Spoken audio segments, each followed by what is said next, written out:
In addition to all our representatives here today, I'd also like to acknowledge the representatives of the Springfield City Group and the Australia-India Business Council.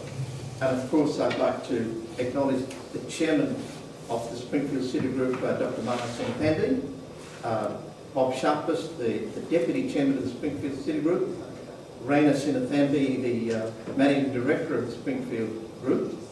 I'd also like to note other Springfield representatives here today, the Russell Lewis, the Chief Operating Officer, Narendran Sinathamby, Head of Marketing and Communications, Peter Blood, the Head of our ICT and Services here at Springfield, and Uma, who is the Head of our Health, shading those areas up. Nick Sarapathy, who is the President of the Australian Business Council of Queensland, and as I mentioned before, Ashok Masora, Chair of Information Communications Technology and Digital Chapter ARBC, and Shiva Nandikiola, who's with us virtually. She's immediate past chair of the ARBC and assisting with this event, and Wendy Farrell, the Director of the National Secretary of the ARBC, and Vishal, who's doing a great job with the technology here today. So those are the acknowledgements for today. Please don't feel obliged to repeat all of those, except those that you wish to. So I'd like now to go to a very important part of our proceedings today, and that is, of course, the acknowledgement of country. And this week we acknowledge that it's NAIDOC Week. This acronym stands for National Aborigines and Islander Day Observance Committee. It is a celebration of the history, culture, and achievements of Aboriginal and Torres Strait Islanders. In the spirit of NAIDOC Week, we have invited Peter Foster from our local Himbayamba school to conduct the acknowledgement of country. I'd like to now invite Peter Foster to the dais to speak to us. Thank you, Jim. Gurumabigi, Waramai, Nagaya, Peter Foster. I'm Peter Foster, the principal at Himbayamba Independent School, and I've just said hello or welcome in Yugarapool, one of the local languages of the area which our school resides and that of my own. I would like to acknowledge the First Nations people as the traditional owners of the land on where we gather today. In Springfield, we recognise 3 traditional custodians, Jagera, Yagara and Yugarapool language peoples. I also extend our acknowledgement to the Turrbal Nation, the one which I was born, north of Minjin, Brisbane, Quandamuka, people who reside on Minjirrabah at North Straddie, as well as the Yugambeh language peoples located on the country's southeast of us towards the Queensland border. This year's NAIDOC theme, Hill Country, calls us all to action as we play a role in the greater protection of our lands, waters, sacred sites and cultural heritage. This year's theme highlights the role that all people have in making fundamental change in our relationships.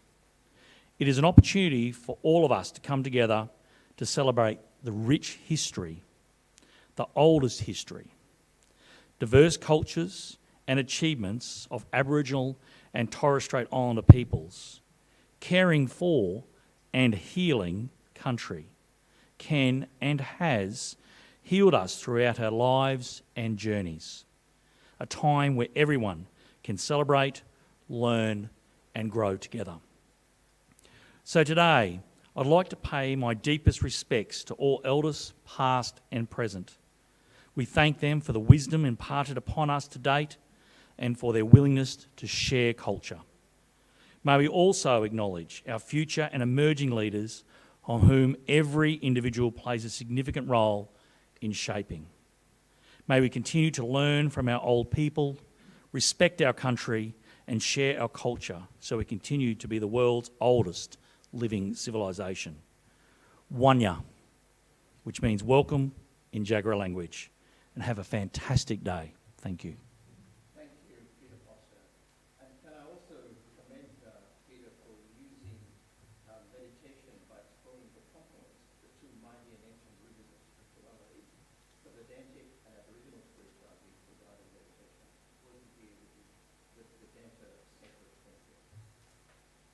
I'd like now to set the context for this summit today. And let's start on with a very important summit that was held last year, called a virtual summit between Prime Minister Narendra Modi and Prime Minister Scott Morrison. So we'll now listen to our two Prime Ministers to set the strategic context of today's India Technology Hub event.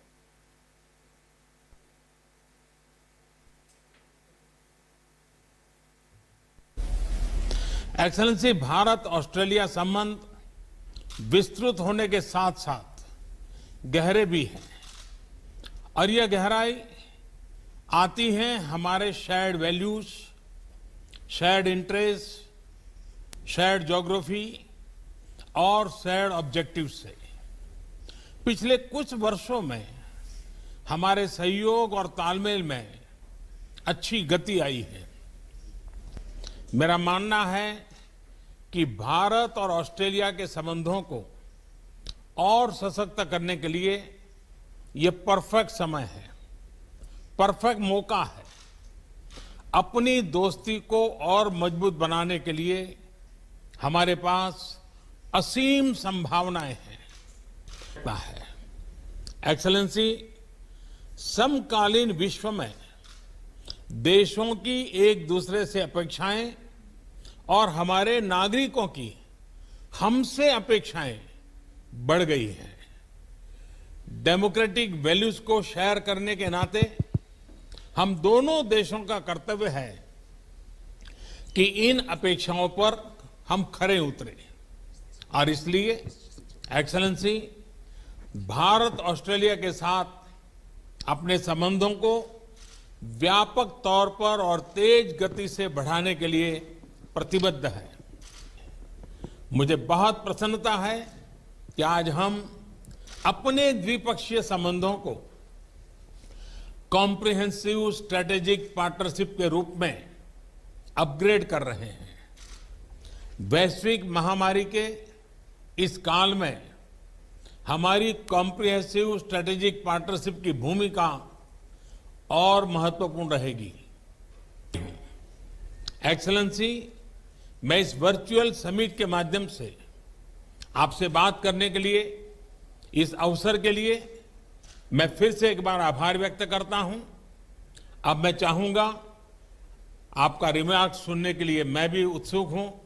मैं आपको निमंत्रित करता हूं अपनी बात बताने के लिए। Well, thank you, Your Excellency. Namaste. It is tremendous to be able to join with you again, as we have done on quite a number of occasions, but for the first time to do this in this format. And with a country as vast as yours, you have always been a pioneer in the area of technology for India, and today is another good example of that. Our relationship is exactly as you've said. It is a very comfortable relationship. It is a very natural relationship, so much in common, so much shared, if not in language always, certainly in the things that matter and the values that we hold. And we both seek to champion those values together in our region and independently as very proud sovereign nations and very vibrant liberal democracies as well. And I think we hold that flag up very proudly, each of us. But when those flags come together in the way they have now, and have for some time, we're only full of ambition, as you said, for what can be achieved in our relationship and between us. I have no doubt, and with our excellent foreign ministers and trade ministers and others, defence ministers and others, we can achieve a lot in the years to come.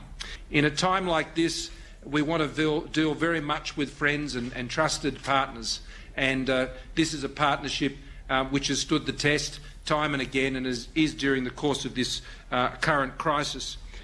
We share a vision for open, free, rules-based multilateral systems in our region, whether that's in the health area or it's in trade or in other places.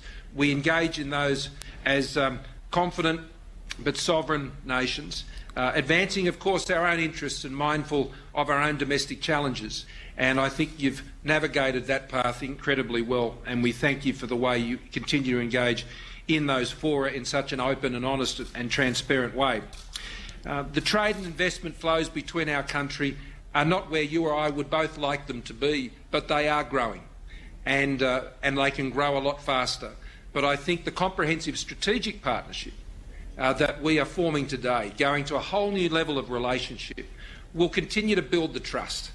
So as we announce agreements also in cyber and science and infrastructure, trade and education, this is a grand portfolio of specific and very practical arrangements that give form and substance to the comprehensive strategic partnership. Thank you, media. That was a really excellent backdrop from Prime Minister Narendra Modi and Prime Minister Scott Morrison. Just to give some of the key messages in there from the Prime Minister of India, in the current world scenario, expectations of countries from each other and the expectations of our citizens is increasing. And the government has decided to use this crisis as an opportunity. That's exactly what we're doing today. Despite the lockdown in COVID-19 across Australia and in India too, business has decided we need to keep the trade and investment going, and we're very grateful for this opportunity. And as Prime Minister Morrison says, there are substantial issues that good friends developed together that provide the opportunity for the many other commercial opportunities that come. So with that backdrop, I'd like now to draw your attention to the profile of Dr. Mahindra Thambi on the screen. As he's the driving force behind this city of Springfield, together with his colleague Bob Sharpless. And it is a great pleasure to ask Dr. Sinnathamby to open today's India Technology Summit. So if you want to take the lectern, Chairman, it's over to you to give our welcome opening speech. Thank you very much, Jim. Friends, to all of you, a very, very warm welcome. What an occasion. What a way to start a friendship between two friendly countries. You've heard Prime Minister Modi saying of the very many things that binds us together. What binds us together is far more than a few irritations that we may have once in a while. But it is what binds us together that we are all about today. I'm delighted that we are getting closer and closer every day. We have no choice, but this friendship is growing closer and closer every day. And I'm glad that what binds us even further would be the increasing trade opportunities that lies between the two great countries. Unlimited opportunities and cultural shareholding that we have together. Let us take advantage of these friends, and every day I see this unity getting stronger and stronger and stronger.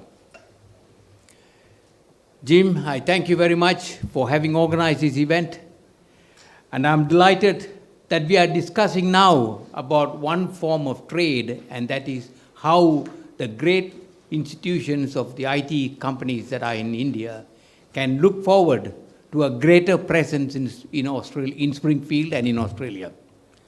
I definitely feel this is a wonderful way to start off further reinforcement of our connections and the common desire for us to increase trade in between the two countries. I told you yesterday, Jim, that as the trade gets closer, our friendship will get more and more binding.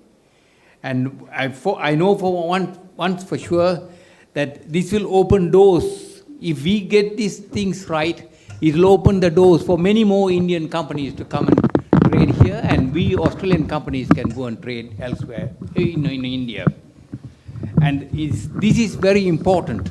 And today I do hope that this partnership in the IT world, where India is leading, is one of the leaders in the world, can come and have a presence in Australia, which we need a lot of involvement. We definitely think there is a great opportunity for IT companies to come and play a role in an Australia that is moving very, very fast. The relationship between Australia and India is increasing every day, friends, as I said to you. Can I say this? That Australia is twice the size of India. Twice the size of India, And India has a population of 1.2 billion. And what's interesting about this 1.2 billion is a lot of youth coming out of that country. And we think this youth can be a very major driving force in uniting these two countries. There are 760,000 Indians who live in and call Australia their home. We would welcome more to come up and accelerate the growth of the IT sector and call this Australia their home too. We would welcome such relationship. And for us, we would need that sort of an IT presence here to make this country much more active in every aspect of business. Just consider the massive opportunities that could be available for both of us and that could benefit both of us.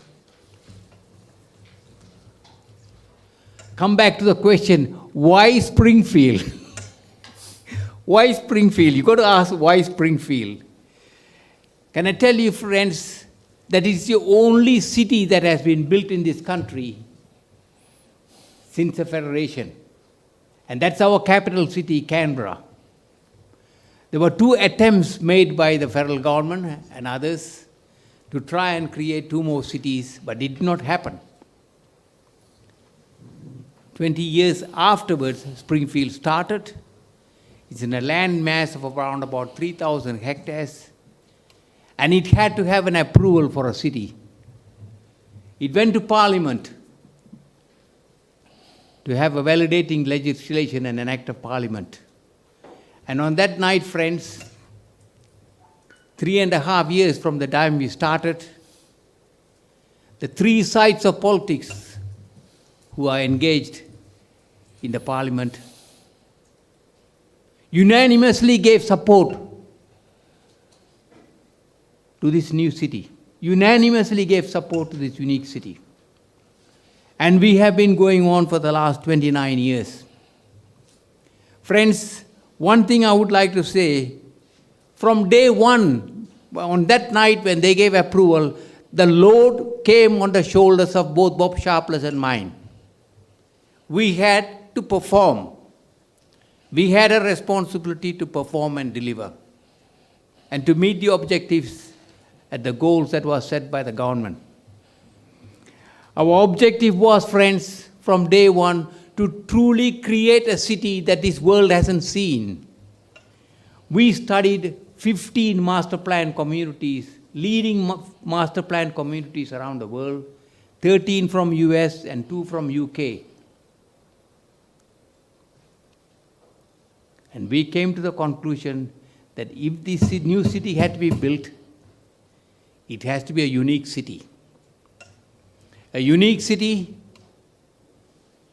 that is not just motivated by money. We are not motivated by money. Of course, business is very important, that you run a successful business. But we are motivated to enhance human and social capital. I repeat, we are committed to enhancing human and social capital. That's what we like to leave behind. And that's what this city is all about. And for that, there were 3 cornerstones for this: education, health, and IT. And I'll come back to this. In the last 29 years of its going, we have had all the 6 prime ministers of this country and all the 7 premiers of this country who have been supportive of this. Very, very rare. They have been supportive of this. And to date, we have spent over $19 billion on this project, and it's moving at the rate of over $1 billion per year, and it's continuously increasing. And the very interesting part of this is over $9 billion of that was spent by the state and federal governments to provide some major infrastructure, not all of it. We had to provide the rest. 2 rail stations to this project, and it is moving at a very, very rapid state. I come back Mr. Chairman, I'll come back to the fact on education, which is the prime driver, one of the prime drivers. 40% of this population is in one form of learning or the other. We have plans for 22 schools, of which 11 has already been built. And we, at the moment, we are moving on to build the rest of the schools. It's these schools that is going to be the driving force of the future. It's the schools that's going to make a contribution towards your IT establishment that you're going to have. We are producing these young youths who have been trained in education from day one. From the age of 3, these kids are playing with IT facilities. This energy will continue for at least 40 to 50 years. That's the advantage of some of the IT companies who are looking here. We also have one university with 2 more leading universities who are talking about having a presence here. And all these kids are 8 minutes of each other. Where do you have this in the universe? Find out for yourself.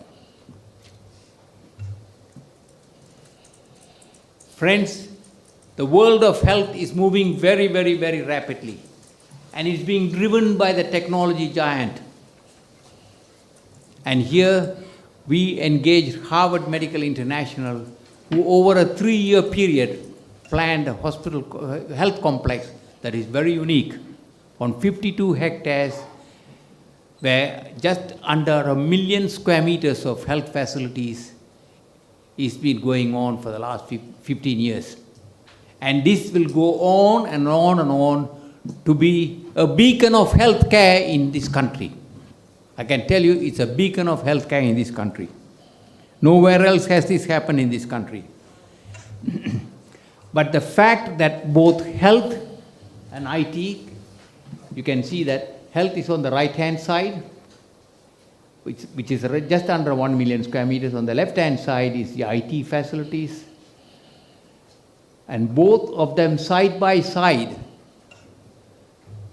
with on the top of it, which is our educational facilities, the 3 being adjacent to each other with IT is a unique experience the world may not have seen. I do not know where this exists. But this around about 2 million odd square meters of knowledge city, as I call it, is very, very unique. And that is where the interest would lie for some of the IT companies. Friends, as far as I know, this is going to be a game changer for this country. Be part of this.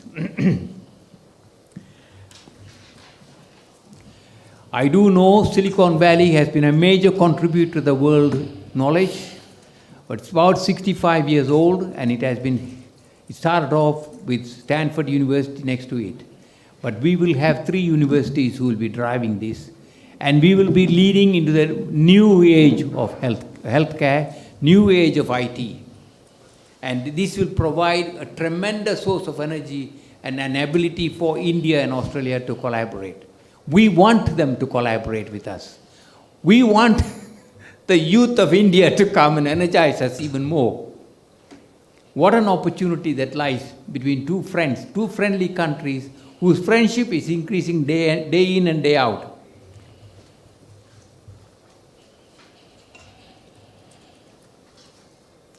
Friends, we would like to share our vision. We like you to ask us some very hard questions, but please take this opportunity to increase what is one of the vehicles of trade and investment that both countries have to carry on. In finishing off, I would like to quote Swami Vivekananda's saying, "Arise, awake, and stop not till the goal is reached." And I also like to add to that, as you think, so you become.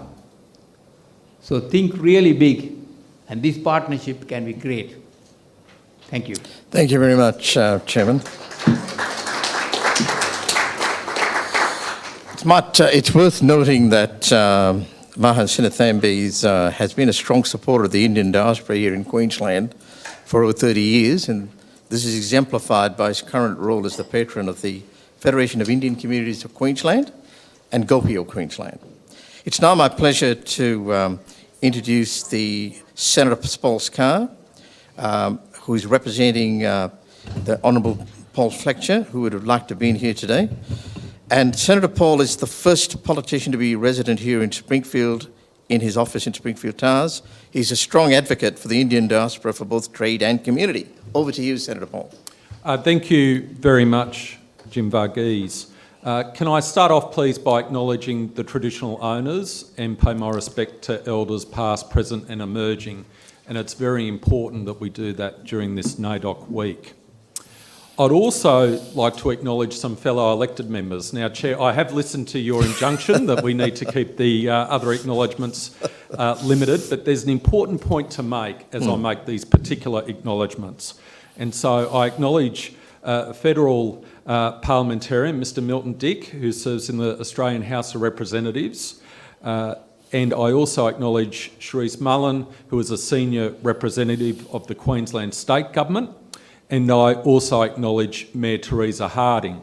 And it is important I make those acknowledgements because it shows there is such strong support across all three levels of Australian government to promoting the relationship, investment between Australia and India. I would also like to acknowledge all those representatives of some of the world-leading technology companies who are engaging in this virtual summit. It is a great honour to have an opportunity to address you and make myself available to you as we pursue this project of forging a closer relationship between Australia and India. I thought it was completely appropriate that we started this virtual summit with that inspiring footage of Prime Minister Modi and Prime Minister Scott Morrison as they came together to sign the joint statement on a comprehensive and strategic partnership between Australia and India. And I want to quote for you, paragraph 3 of that partnership. The comprehensive strategic partnership is based on mutual understanding, trust, common interests, and the shared values of democracy and rule of law. And it is those shared values, those shared interests, that interest in an open, rules-based Indo-Pacific region which brings Australia and India together and provides the context for our discussions today.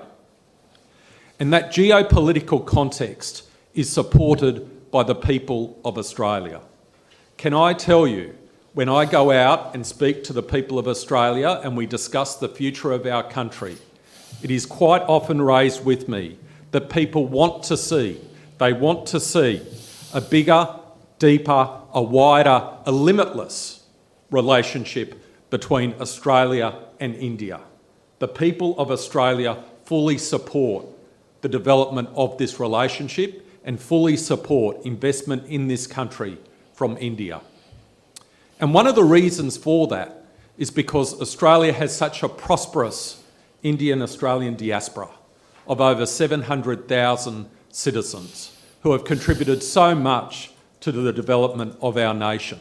And that is one of the reasons why Australia is so welcoming to that investment from India. Another limb to this relationship, we have the geopolitical context, we have the people relationship, is the economic relationship. In 2019 to 2020, there was two-way trade in goods and services between Australia and India of $26.26 billion and two-way trade in stock of investment of $36.7 billion. So there is a base there, a successful base there that we can build upon.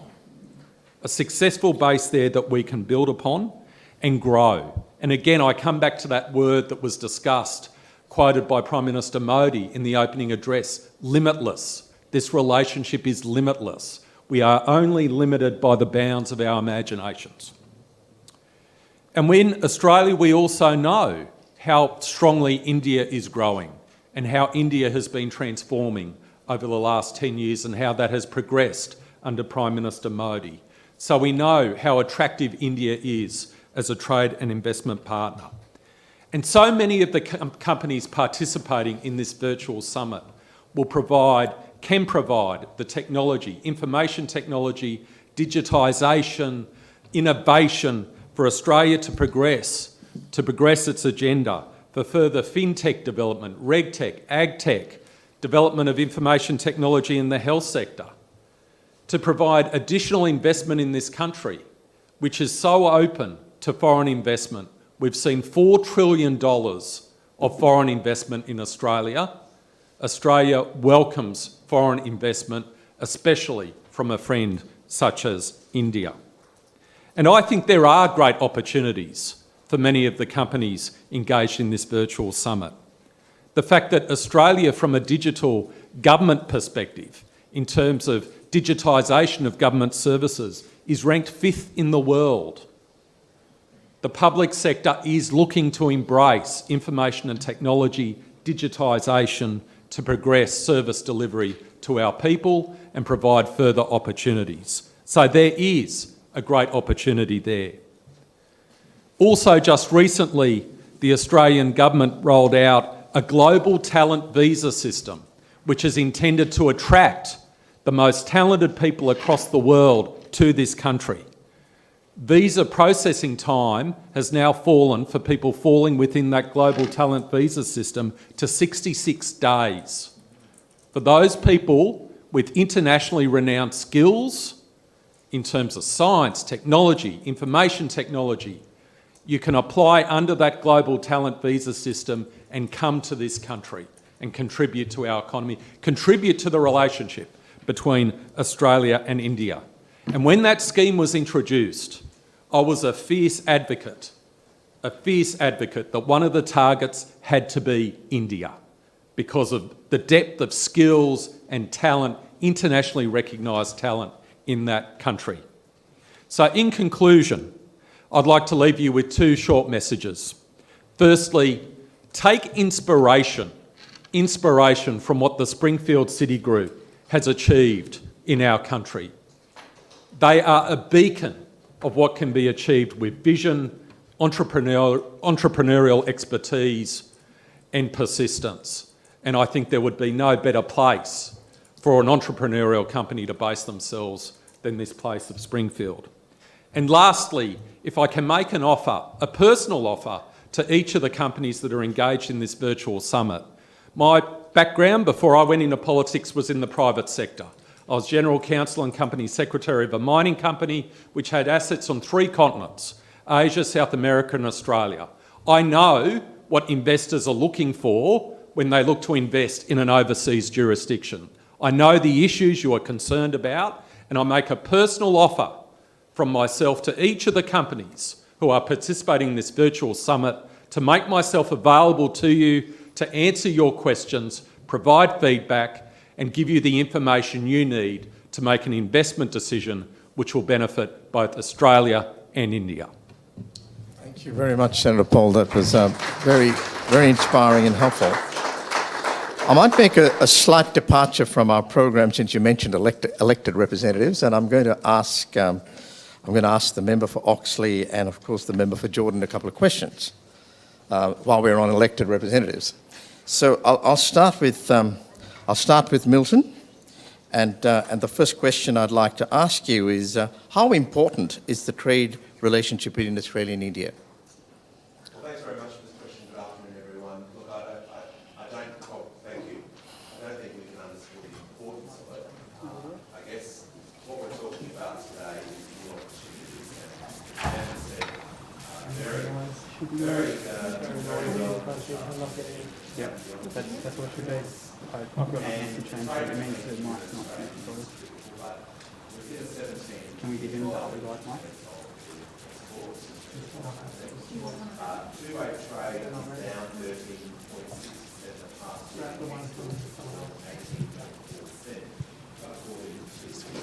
Now, this is nothing new because, I guess, highlight this in 2018, 20 recommendations on what should happen to increase trade, but only one of those recommendations has been implemented.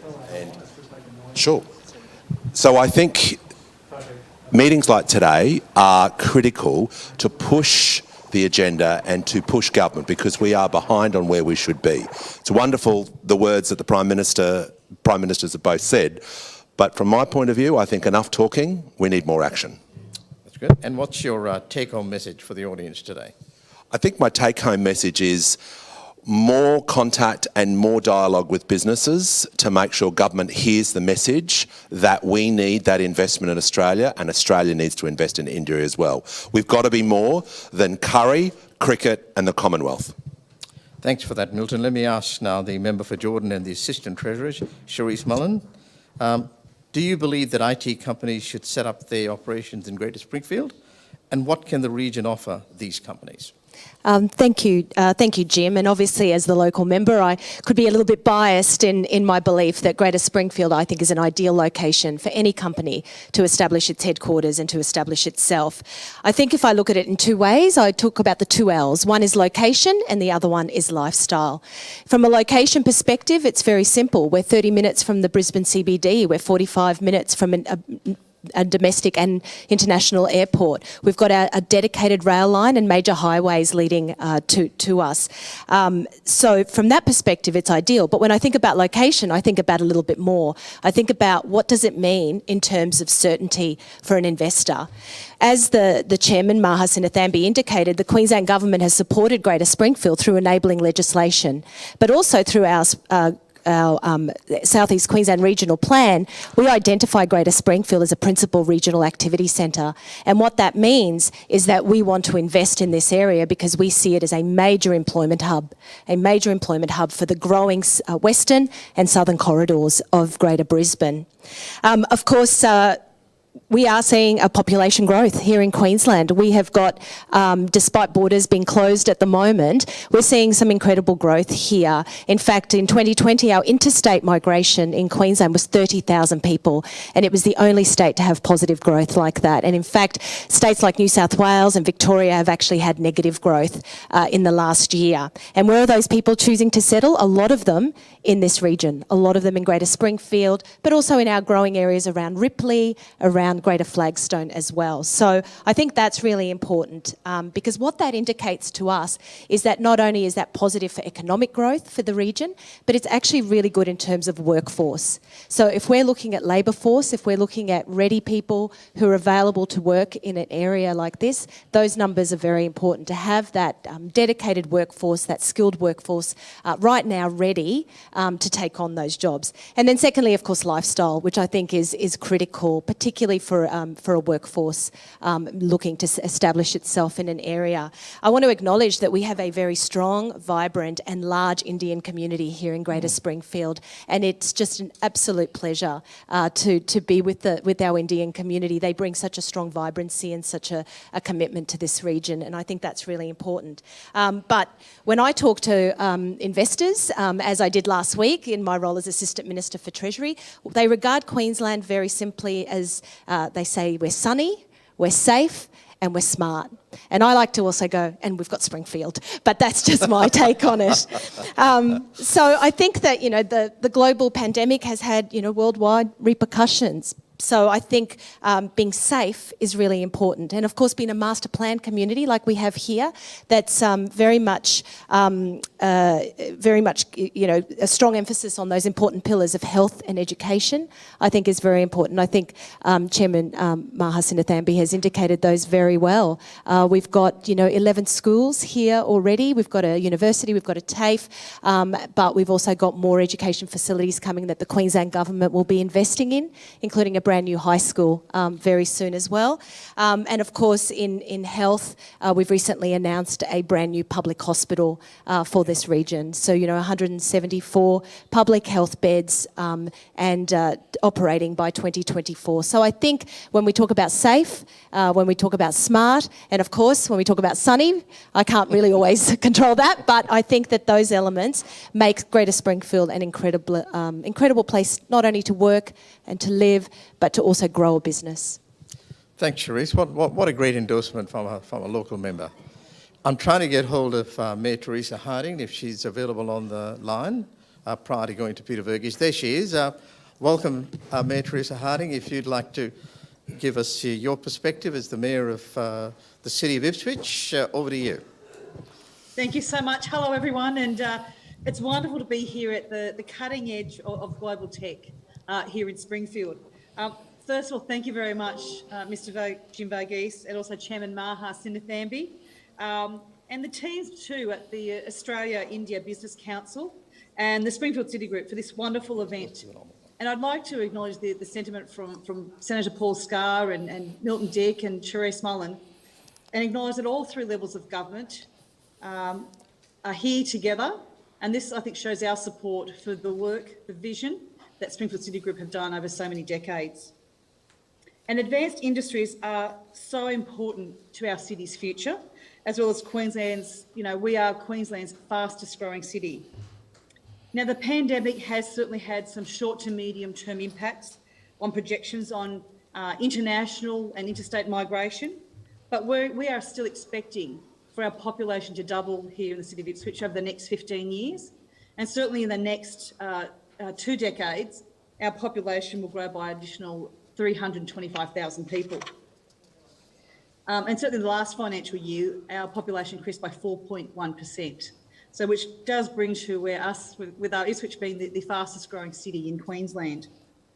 Now, economic growth goes hand in hand with population growth, and we are expecting that natural uptick that you get in retail, in entertainment, in social services, and so on in the years ahead.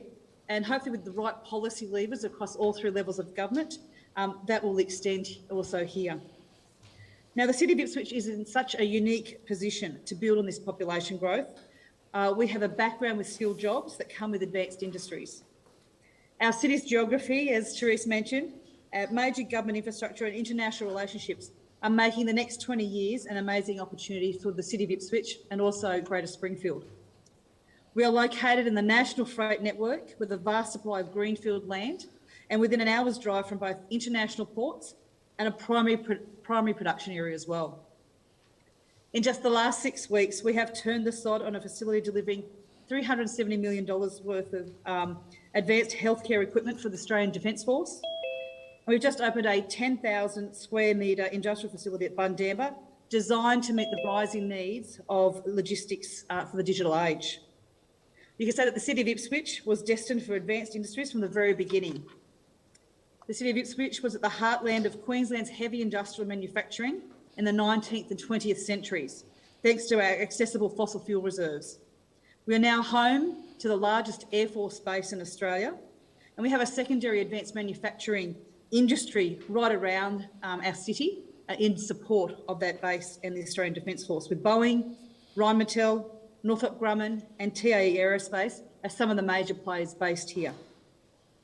Technology and digital services are a logical next step for the City of Ipswich and Greater Springfield over the next 2 decades. And our strong international relationships are powering that transition. Can I say that I'm heartened to see a drop in new COVID cases across India since the peak in early May. And those of you with family and friends impacted, on behalf of our city, we extend our warmest wishes and also our deepest condolences. Ipswich is a truly multicultural city. First Nations peoples have been joined by residents from over 115 different cultures and backgrounds and 164 countries across our history. And every group and every person has contributed to that richness and the diversity that makes our city a really great place to live. For Ipswich residents, India is in the top 5 countries of birth outside of Australia in the last census. And our Indian and Australian residents make a wonderful contribution to our city across a variety of sectors, from education and healthcare to advanced manufacturing, hospitality, and of course, property development and more. Beyond Australia's borders, we enjoy a strong sister relationship with Hyderabad, which I'm sure many of you are aware of is one of the cities powering India's globally recognised technology sector. Of course, there is a significant economic imperative behind our relationship with the world's second most populous nation. India is in our city's top 4 international education markets, and increasing participation from overseas students is on the horizon. We see a number of opportunities for our local small and medium enterprises to access Indian markets over the years ahead, especially in our advanced industry sectors. Ipswich City Council is committed to building the relationship that will enable our local businesses to thrive across the world. And of course, we want to send the right market signals also to international investors. Our latest budget from this council provides business support and investment attraction. That's everything from industry networking and showcasing to education programs and upgrades and business hubs. We are also investing in major infrastructure across the city, and construction has now begun on the duplication of the Springfield Parkway and the Springfield Greenbank Arterial. Thanks very much. That's it? Yeah, we're running out of time, so I'll have to keep it. Do you want to give one, two, three words to sum up what you'd like to say? I thought on the same invitation as Senator Paul Scar. Certainly would love to hear from investors, and any support that we could provide or any information, we'd love to hear from you. And thank you very much for the opportunity. Thanks very much, Mayor Harding. We now move over to Peter Verghese. If his profile is there on the screen. Peter is the Chancellor of the University of Queensland. He's also the author of the Australia-India Economic Strategy to 2035 and a former Secretary of DFAT. So over to you, Peter Verghese, to share with the perspective with us. Well, thank you very much, Jim, and thank you for the opportunity to participate in this event together with many old friends and colleagues. And I do want to commend the Springfield City Group for convening this India Technology Summit and to commend the Chair, Maha Senathambi, and the senior leadership of Springfield. When I submitted my report to the then Prime Minister in 2018 on a 20-year India economic strategy, I wrote about creating an innovation bridge between Australia and India. And like all bridges, all good bridges, this was meant to be a metaphor about a two-way traffic and a platform which would expand both the horizons and the opportunities of both countries. Because we each bring, I think, something to the concept of innovation and an innovation partnership. India, of course, has a very long tradition of so-called frugal innovation. But well beyond that, India now has some of the world-beating global information technology companies like TCS and the others who are participating in the event this afternoon. And they may originally have etched out their global position off the back of a labour arbitrage, but now they are well and truly at the forefront of building solutions to very complex business processes and business systems. So they have moved up the innovation chain with great success. Australia, of course, has very great depth in research. We have high quality universities, and we also have a highly skilled workforce. So the ingredients for a partnership in this area, I think, are there.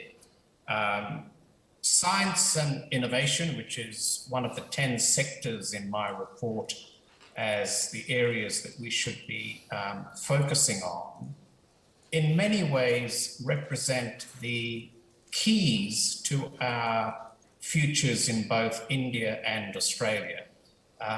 There is no bright future for either country which does not assume a level of innovation. And there is no bright future for either country which does not assume improvements in productivity. And it's how you bring those two together, how innovation contributes to productivity and how productivity underpins the wealth of our citizens, skills, which I think makes this concept of a knowledge partnership so exciting at this time.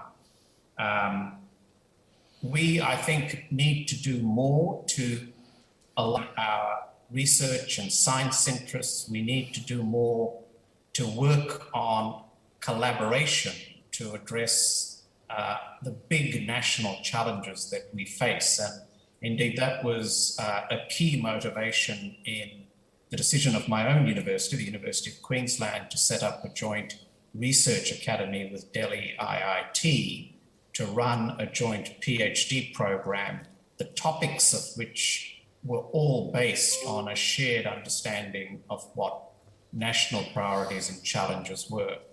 So let me just conclude by saying that one of the exciting features of the bilateral relationship at the moment is the way in which we are creating such a complex ecosystem of collaboration. Because at the end of the day, it's the density and the texture of an ecosystem that creates a comprehensive partnership. I think in Springfield, which of course, as Maha indicated, is creating its own ecosystem that brings together health, education, and innovation, we have a platform in which this knowledge partnership can be effectively built. So I wish this technology summit every success, and I look forward to hearing about the outcomes. Thank you. Thank you very much, Peter. I know you're a very busy schedule, and thank you for spending that time with us.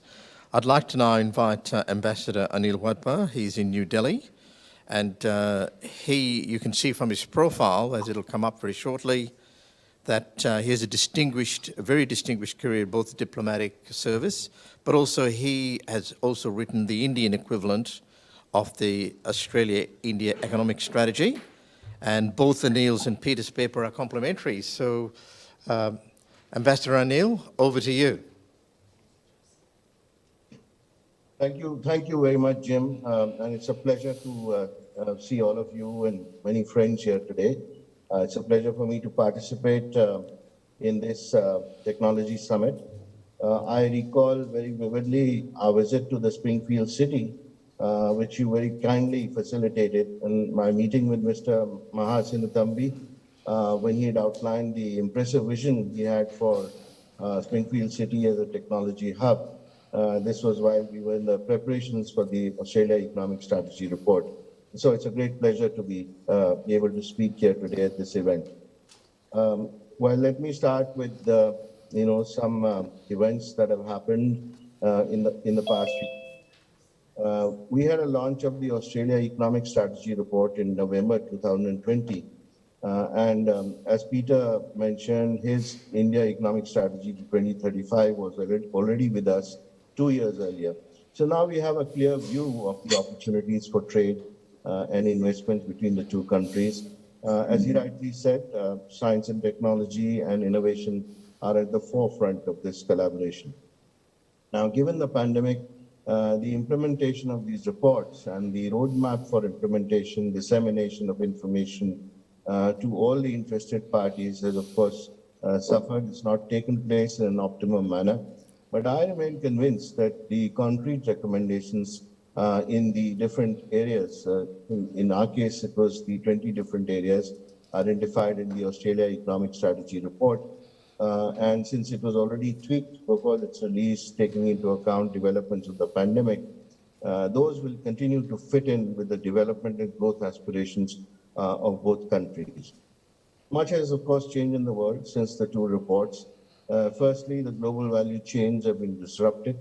So there is a realization to reduce dependencies on antagonistic partners. And geopolitically, India and Australia have moved closer together.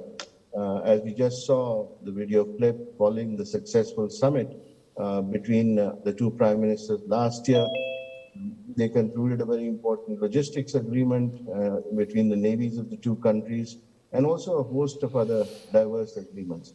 And now, of course, Australia and India have agreed to collaborate across the board in multilateral institutions at the UN, in the context of the G20, which has emerged as a very important grouping in the post-pandemic world. Also, our trade ministers have met and they've agreed on a resilient supply chains initiative with Japan. And a similar initiative in the field of vaccine production and rollout for the Asia Pacific has been agreed between the Quad countries. Second is that several structural reforms have happened. They've been undertaken in India, and that includes deregulation of the agricultural sector, for example, changing of the definition of medium and small enterprises. There's a new policy for public sector undertakings, commercialization of coal mining, launch of a new education policy, opening way for foreign collaborations here, and also higher FDI limits in the defense and space sectors, for example. We also now have a production-linked incentive scheme in India, which has identified a total of 13 sectors for manufacturing incentives here in India. And I think India will continue to focus on simplifying the activities, the difficulties that are there in land acquisition, in labor laws, and reform, and also some liquidity in order to attract some new investments in the future. So Australian companies looking at India for collaboration should take advantage of these opportunities. Now, in the context of our event today, of course, we know that Springfield City has got a great vision. The Australia Economic Strategy Report has clearly identified the fact that in information technology, India and Australia have a joint opportunity in setting up global innovation centers. Indian companies are increasingly attracted as a source of cybersecurity, data analysis, and cloud technology skills. And also, we know that Australia has announced investments in cybersecurity in the country, and India has a matching technical resource pool that can be complementary to Australian requirements.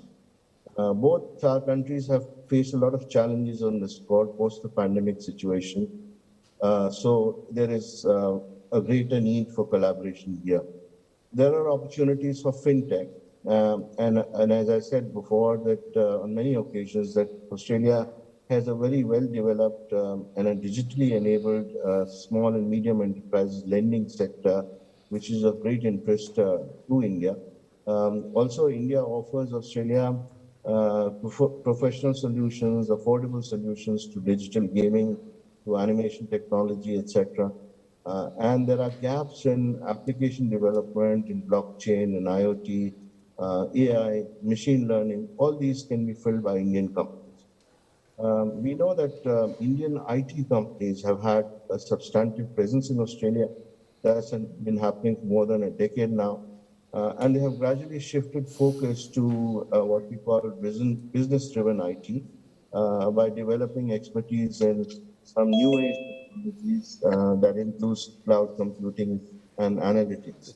So back home in India, these companies have graduated to becoming a hub for digital solutions. Many of those are present in Australia as well. So an enhanced collaboration between India and Australia will help develop some niche skill sets and also some talent pools, also improve digital solutions which are provided globally. Most importantly, I think Australia provides a conducive environment for startups that have developed some innovative technologies for agriculture, for healthcare, for education, for mining, etc. Australia, in that sense, is a strategic partner for India, not just in India's resources security agenda, but also in technology upgradation plans. So I would like to see more and more Indian companies be present in Springfield as well. One other thing I'd like to add, that during the preparation of our Australia Economic Strategy Report, I had a chance to visit Ipswich City, and we just heard from Ipswich City as well. Now, Indian defense companies will be quite willing to invest in Ipswich, but there has to be an equal opportunity and equal treatment for Indian defense companies as well. And I do hope that Ipswich City Defense Hub will be open to Indian investments. On the larger bilateral front, I hope that India and Australia will continue to advance our discussions on the free trade agreement, I also hope that big businesses and organizations on both sides remain interested in each other and they explore the investment route, which will obviously drive a lot of trade. And business-to-business linkages, including our business forum framework, that needs a lot of strengthening. I think both governments should continuously work on the visa, taxation, banking, and other regulatory policies to ease them up. Also to identify specific collaborations for mutual investments and funding, which will become even more important in the post-COVID world. And I do hope that both sides will work towards a key recommendation, which was there in the Australia Economic Strategy report, that is to set up a joint startup and innovation fund with a contribution of $10 million each by each side over 5 years. This is a modest contribution in my view, and this will further drive technology collaboration between our two countries. So let me end there by conveying my best wishes for an Indian tech hub in Greater Springfield and a very successful collaboration with Indian companies. Thank you very much. Thank you very much, Your Excellency. Round of applause there. We'd now like to move to His Excellency, the High Commissioner, Indian High Commissioner to Australia, His Excellency Manpreet Vora.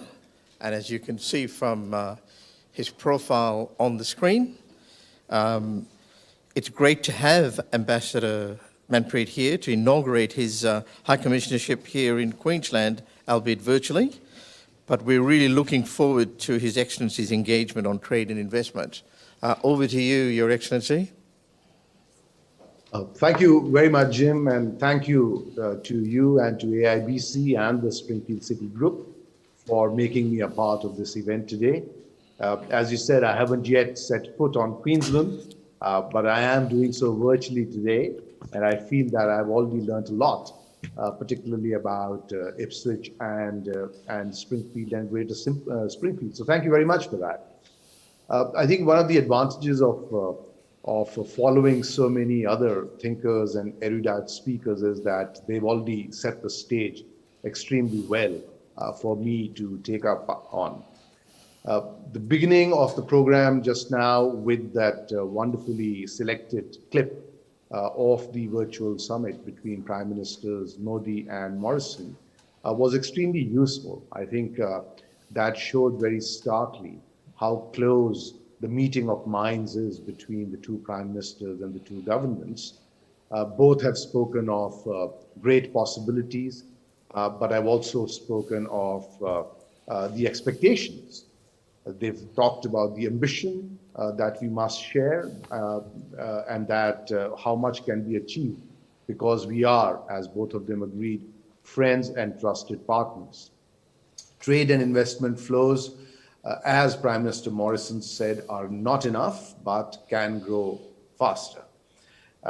So I think the successful base that has already been set, which Senator Paul Scar mentioned, is an extremely useful foundation. But really much more can be done and ought to be done. To be perfectly candid with you, my feeling is that while our political relationship, the trust between the foreign offices, between the prime ministers, the defense relationship, the meeting of minds on the strategic aspects of our Indo-Pacific region, all that has moved to a very mature phase.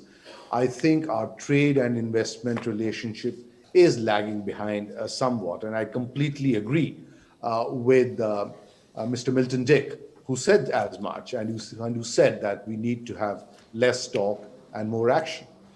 I do not think that there is enough happening in terms of businesses meeting together much more often, much more aggressively, much more intensively to take the trade and investments relationship also to as high a plane as the rest of the India-Australia relationship is at. And therefore, an event such as today is extremely opportune. I think it gives an opportunity to businesses to get to know each other better, to look at real possibilities, to discuss real businesses. And of course, in this particular case, we are looking at the Indian Technology Hub more as an investment by Indian IT companies in Springfield and Australia. But it's always a two-way street, as Ambassador Peter Varghese said, and things lead to a variety of other concomitant benefits, and we will see much more happening both ways.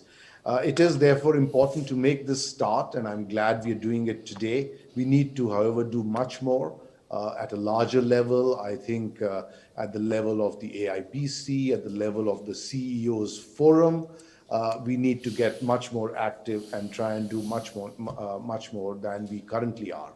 I know that the pandemic has come in the way of matters, but really, I think if we look at before the pandemic and if we look at what we are going to be doing once the pandemic is over, there is so much that actual businesses need to do together with each other. Last evening, the Indo-Pacific Business Summit was inaugurated, and there was a keynote address by our minister, Dr. Jaishankar, the Foreign Minister of India. Senator Payne, the Foreign Minister of Australia, was also present and spoke. One of the things that Dr. Jaishankar, Foreign Minister, what he said was that the post-COVID-19 economic recovery will be characterized by the salience of health, the power of the digital, and the importance of building greener. Now, each of these things, whether it's health, whether it is digitization, and whether it's building smarter and greener, Industry 4.0 and everything else, each of these has a very, very important, critically important element of IT and IT applications and IT services that go into it. And therefore, it is extremely good that so much, at least between India and Australia, is already happening on the IT side. And perhaps today's event and further investments by Indian companies would mean that much more will be happening. We would certainly like to see similar investments by Australian IT companies in India. Mention has been made of it by other speakers a few minutes ago. There are already global innovation centers set up by some Australian companies, the big giants, Rio Tinto, Telstra, ANZ, are already doing cutting edge work through their innovation centers technology centers in India. But so much more can be done and so many more companies could be there. Just a handful out of the thousands of companies worldwide who have set these up in India, just a handful of them being Australian companies, I think is insufficient and not sufficient grasp of the opportunity that India offers. We can therefore do so much more, particularly on the IT field. Others have mentioned about the larger dimension of the trade and investment relationship, so I need not repeat it, but the governments are working on the possibility of entering into a free trade agreement. We hope to begin negotiations soon on that. Ambassador Wadhwa has just mentioned very important structural reforms and policy reforms that have taken place in India in recent months and years. They have really, really made India an extremely attractive place to do business in. It has made India a location where foreign companies can look at making good profits with an ease of doing business that can be second to none. And therefore, I would encourage Australian businesses, many of whom are present here today, to also look at investing in India much more closely. But in the meantime, I'm delighted that at least on the IT side, we will see, beginning with this event, even more happening on the IT sector between India and Australia. I shall be delighted to follow the growth of the Indian technology hub at Springfield City. I hope to be able to visit it personally in a few months, and it would be wonderful to see some Indian companies already setting up shop there. Thank you very much once again for this opportunity. Delighted to be with all of you. Thank you. Thank you very much, Your Excellency, and really do look forward to your visit to Queensland and, of course, to Springfield. So we now, without much further ado, for those who are participants here today, you may wish to take a stretch break. Normally with a digital event, after about an hour, it's a good thing to do. Feel free to do so. As the moderator, I'll be continuing on the pace that we are to finish in our time. So it's now my pleasure to call on the Queensland end. This is Trade Investment Queensland. Paul Martin couldn't be here today. He had a tight timetabling, but he has asked Ross Buchanan, who is the Global Investment Commissioner, to present today. Ross is well known, of course, to Springfield City Group, and he's a strong supporter and advocate for the Australia-India trade and has an excellent track record in delivering this. Over to you, Ross. Thanks very much, Jim, and to the Springfield Group for the opportunity to speak today, and to welcome to all those that are online. So next slide. So Queensland, Trade and Investment Queensland. So we have responsibility for attracting foreign direct investment to Australia. So if you see from the next slide, we have 16 international offices in 13 markets, importantly Bengaluru in India. The next slide. Fortunately, we've managed to secure the appointment of Mr. Abhinav Bhatia, who is our new Trade and Investment Commissioner for South Asia, and he comes with a very strong investment attraction background. And so for Queensland and for Springfield, very excited to have Mr. Bhatia, who has joined Trade and Investment Queensland. I'm sure that many of you will get to meet him in the coming months ahead. One part of our business at Trade and Investment Queensland is the Business and Skilled Migration Queensland area. So part of TIQ, we have an area that helps skilled migrants come to Queensland. So that's an important part of our work, is attracting very productive foreign investment, but also helping business migrants enter Queensland to contribute to technology. So why Queensland? I think many of you will know why Queensland, and Springfield is a magnificent example of what can happen in Queensland. So importantly, a very strong infrastructure pipeline for Queensland, $50 billion infrastructure spend over the next 4 years. So you can see there the Queensland government is extremely focused on strong infrastructure development across the state. And as part of our COVID economic recovery plan, $8 billion being spent in recovery initiatives. A large economy, not so by India standards, but certainly for Queensland, $370 billion economy.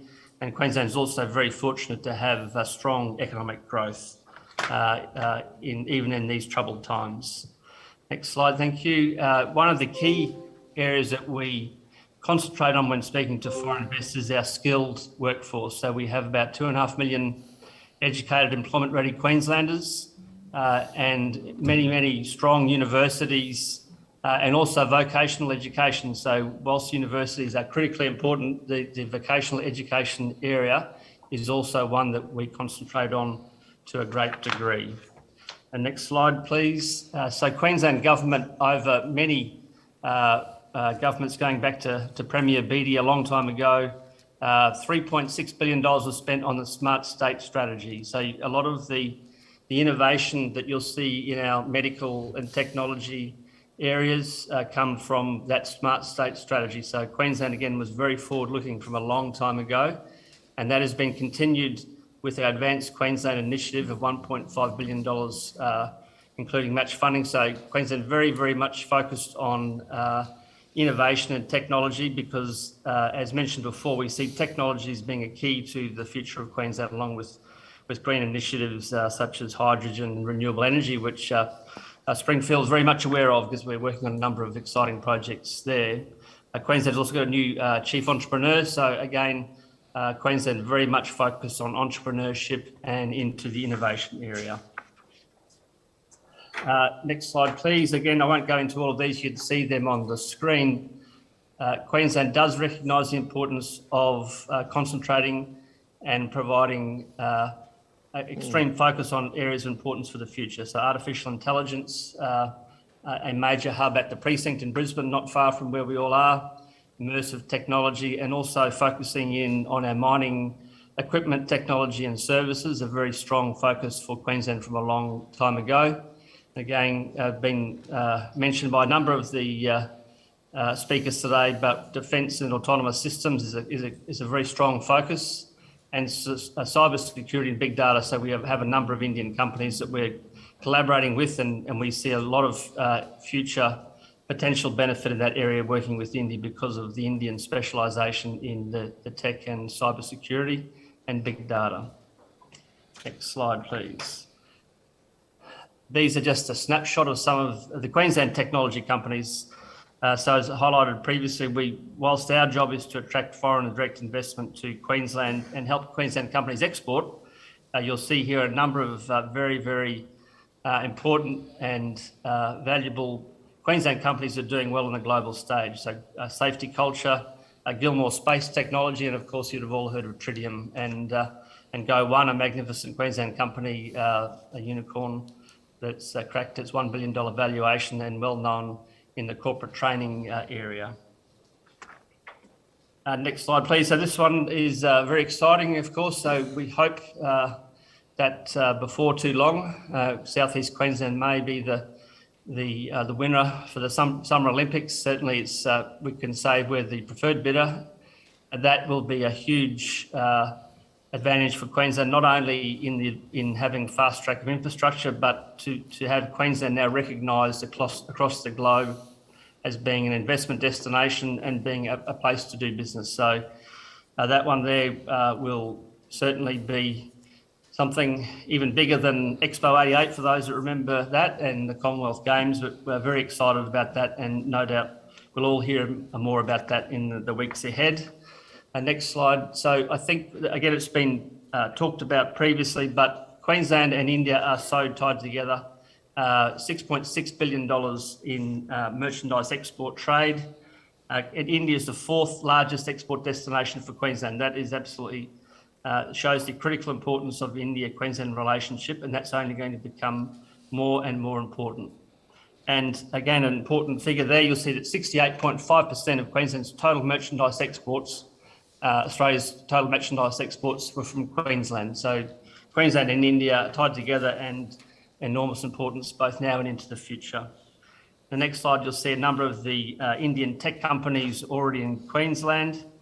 You'll know these names, those of you from India and from Queensland, very, very famous names, and they have a presence here in Queensland. And on the next slide, you'll also see the Indian non-tech companies, just a selection here, Bravis Mining Company and Mahindra. So we've already got a very large Indian presence here in Queensland, but very keen as part of the Queensland government and working with the federal government and the local government to attract more and more Indian companies to Queensland.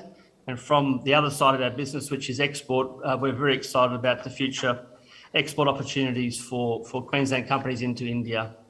And our new Trade and Investment Commissioner will be very pleased to help those companies based in India. And from Trade and Investment Queensland, we work very closely with our Treasury friends and state development friends here in Queensland and with the federal and local government in Ipswich. So we'd be very keen to working with you for future opportunities. So I've just on the next slide, I've also indicated, you'll see in the next slide there, we have a number of major funds that have been announced by the Treasurer and by the State Development Minister, so the Deputy Premier. So there is a huge allocation of funds. These are incentive funds available for Indian companies looking at Queensland. So that's exciting for the future, and those funds we can help you to apply for if you are looking to locate in Queensland. So final slide, thank you very much for your time today. We see an enormous future for Queensland and India. It's already a great relationship. We look forward to making it even stronger. A great place to live and a great place to do business. So we think that by establishing in Queensland, you've got plenty of opportunities to make lots of new friends and also make lots of money. So thank you very much. The last slide has the contact details for our Trade and Investment Commissioner for India, who couldn't be here today, unfortunately, but would love to meet you all. Thank you very much for your time today. Thanks very much, Ross, and for that very good presentation, and also thanks to the Premier and Trade Investment Queensland for their strong support for the trade and investment between Queensland and India. We now come to the information technology side, and just by way of precursor, the Australia-India Business Council was established in 1986 to foster the bilateral relationships between both countries. We're the only premier non-profit organisation with a mission to dialogue between India and Australia through nurturing and maintaining close relationships with federal, state, local and government agencies, diplomatic corporations and industry bodies. AIBC is a national membership organisation with active chapters in Sydney, Melbourne, Brisbane, Adelaide, Perth and Canberra, and uses these networks to maintain close relationships with the federal and state government agencies. And today is a great opportunity to showcase businesses, which is what the AIBC likes to do through a program of events. We've also restructured our organisation to create industry chairs to match the industry sectors outlined by Peter Verghese and Anil Wadhwa. For example, Ashok Mysore on my left here is the National AIBC ICT and Digital Chair Chapter.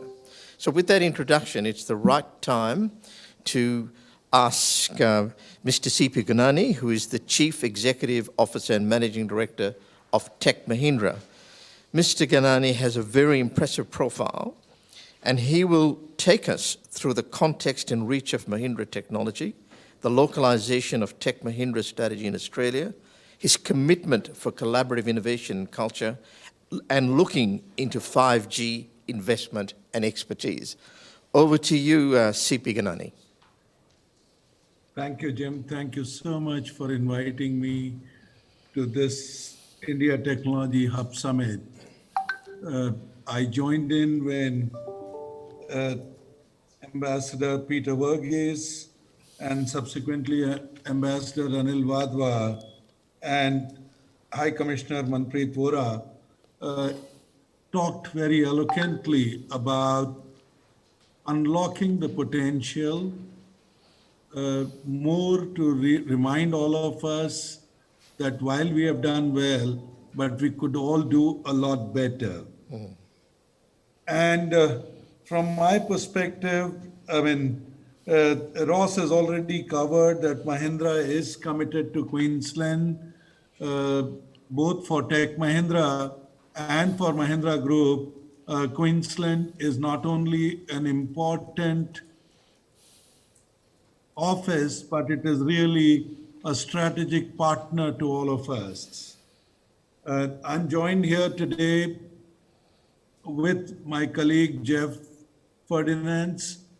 Jeff is the Managing Director for Australia and New Zealand, and he and I have often discussed with each other on how to increase our footprint and become a better partner to the government, both at the federal and the state level. We have discussed how to build on the foundation of some of the work that we have done around the ecosystem around the world, and how do we participate in reaching citizen with citizen services with better connectivity to every individual in every part of Australia. And I think I just want to re-emphasize that this is a journey which we started many, many years ago. And today we are total about 6,500 people. We have 1,600 people in Australia in different cities. And 60% of our people, out of the 1,600 people that we have in different states of Australia, they're all localized. I think what we wanted to emphasize at the moment is that while we serve all the top 5 communication providers, retailers, banks, airports, but there is, in a way, a desire that we could do more. So what we started by doing is that we started saying, why don't we create products and platforms which are specific to Australia, built in Australia, and globalized from Australia. For this, we are now collaborating with the Queensland AI Hub, and we are exploring synergies for tomorrow's technologies, and we are setting up a research lab called Makers Lab. Similarly, we looked at better localization than what we are doing. So we are now looking at 3 levels of skill development. One is obviously we want to hire the young, bright engineers, but more important is there are a lot of jobs which are being repurposed. And those jobs, upskilling and lateral hiring, Jeff has put together a program, and I'm sure he'll talk to all of us toward the later part of the session. The third part is that when you create a product, but you still need to work with an existing services and products, can we do co-innovation with the customers? Can we participate with the local universities? So there is a task force which is working on how we integrate startups, how we bring the whole co-innovation with our clients, and how do we create some of the design thinking capabilities that we already have. Tech Mahindra is very, very well known for their 5G capabilities, the whole ecosystem. Very, very well known for our design engineering capabilities. As a matter of fact, Tech Mahindra owns one of the finest design engineering companies in the world, based out of Italy, called Pininfarina, which has designed Ferrari cars. How do I bring in that design engineering capabilities into Australia? So there is a lot of work that is already going on, and we are very grateful that we are collaborating with Austrade, we are collaborating with the University of Sydney, and we are working with some of the projects around tomorrow's tech. So that your collaboration with Australia, the support, Jim, you and your team have given to us, I can only say is that it has worked very, very well for us.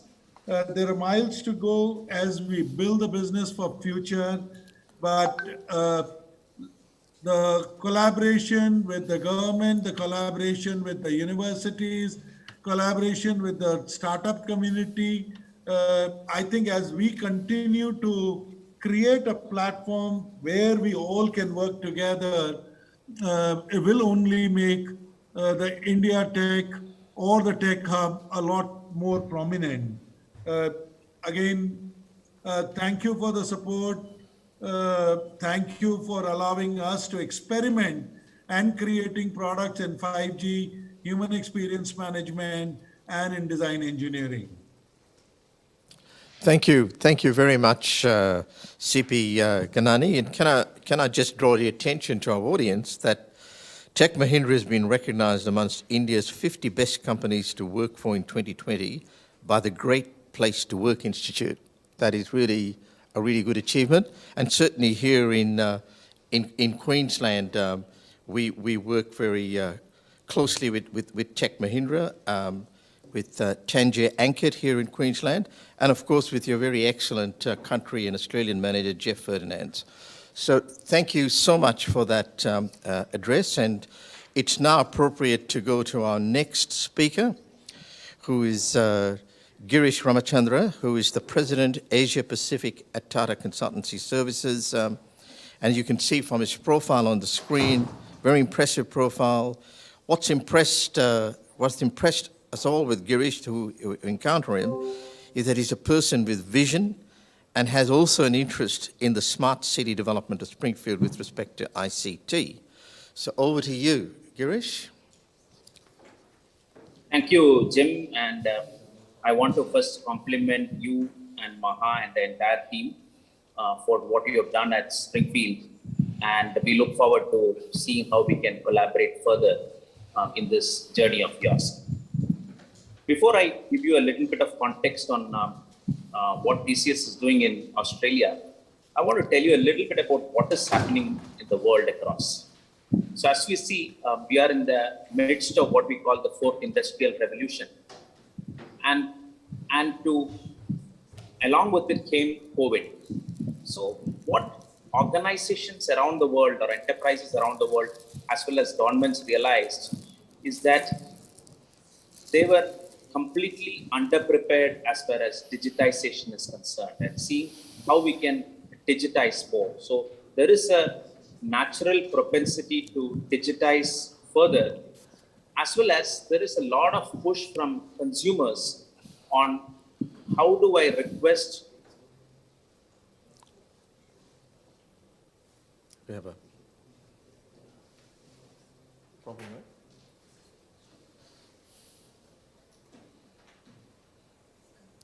I think we're just trying to sort out the technological hitch. It runs so Recording well in and progress. seamlessly that you almost forget that you're actually Have I lost you, Jim? in New Delhi. Yes, we have lost you. Try again now. See how you go. Hello? Yep. Have I lost you? Yep. Over to you again.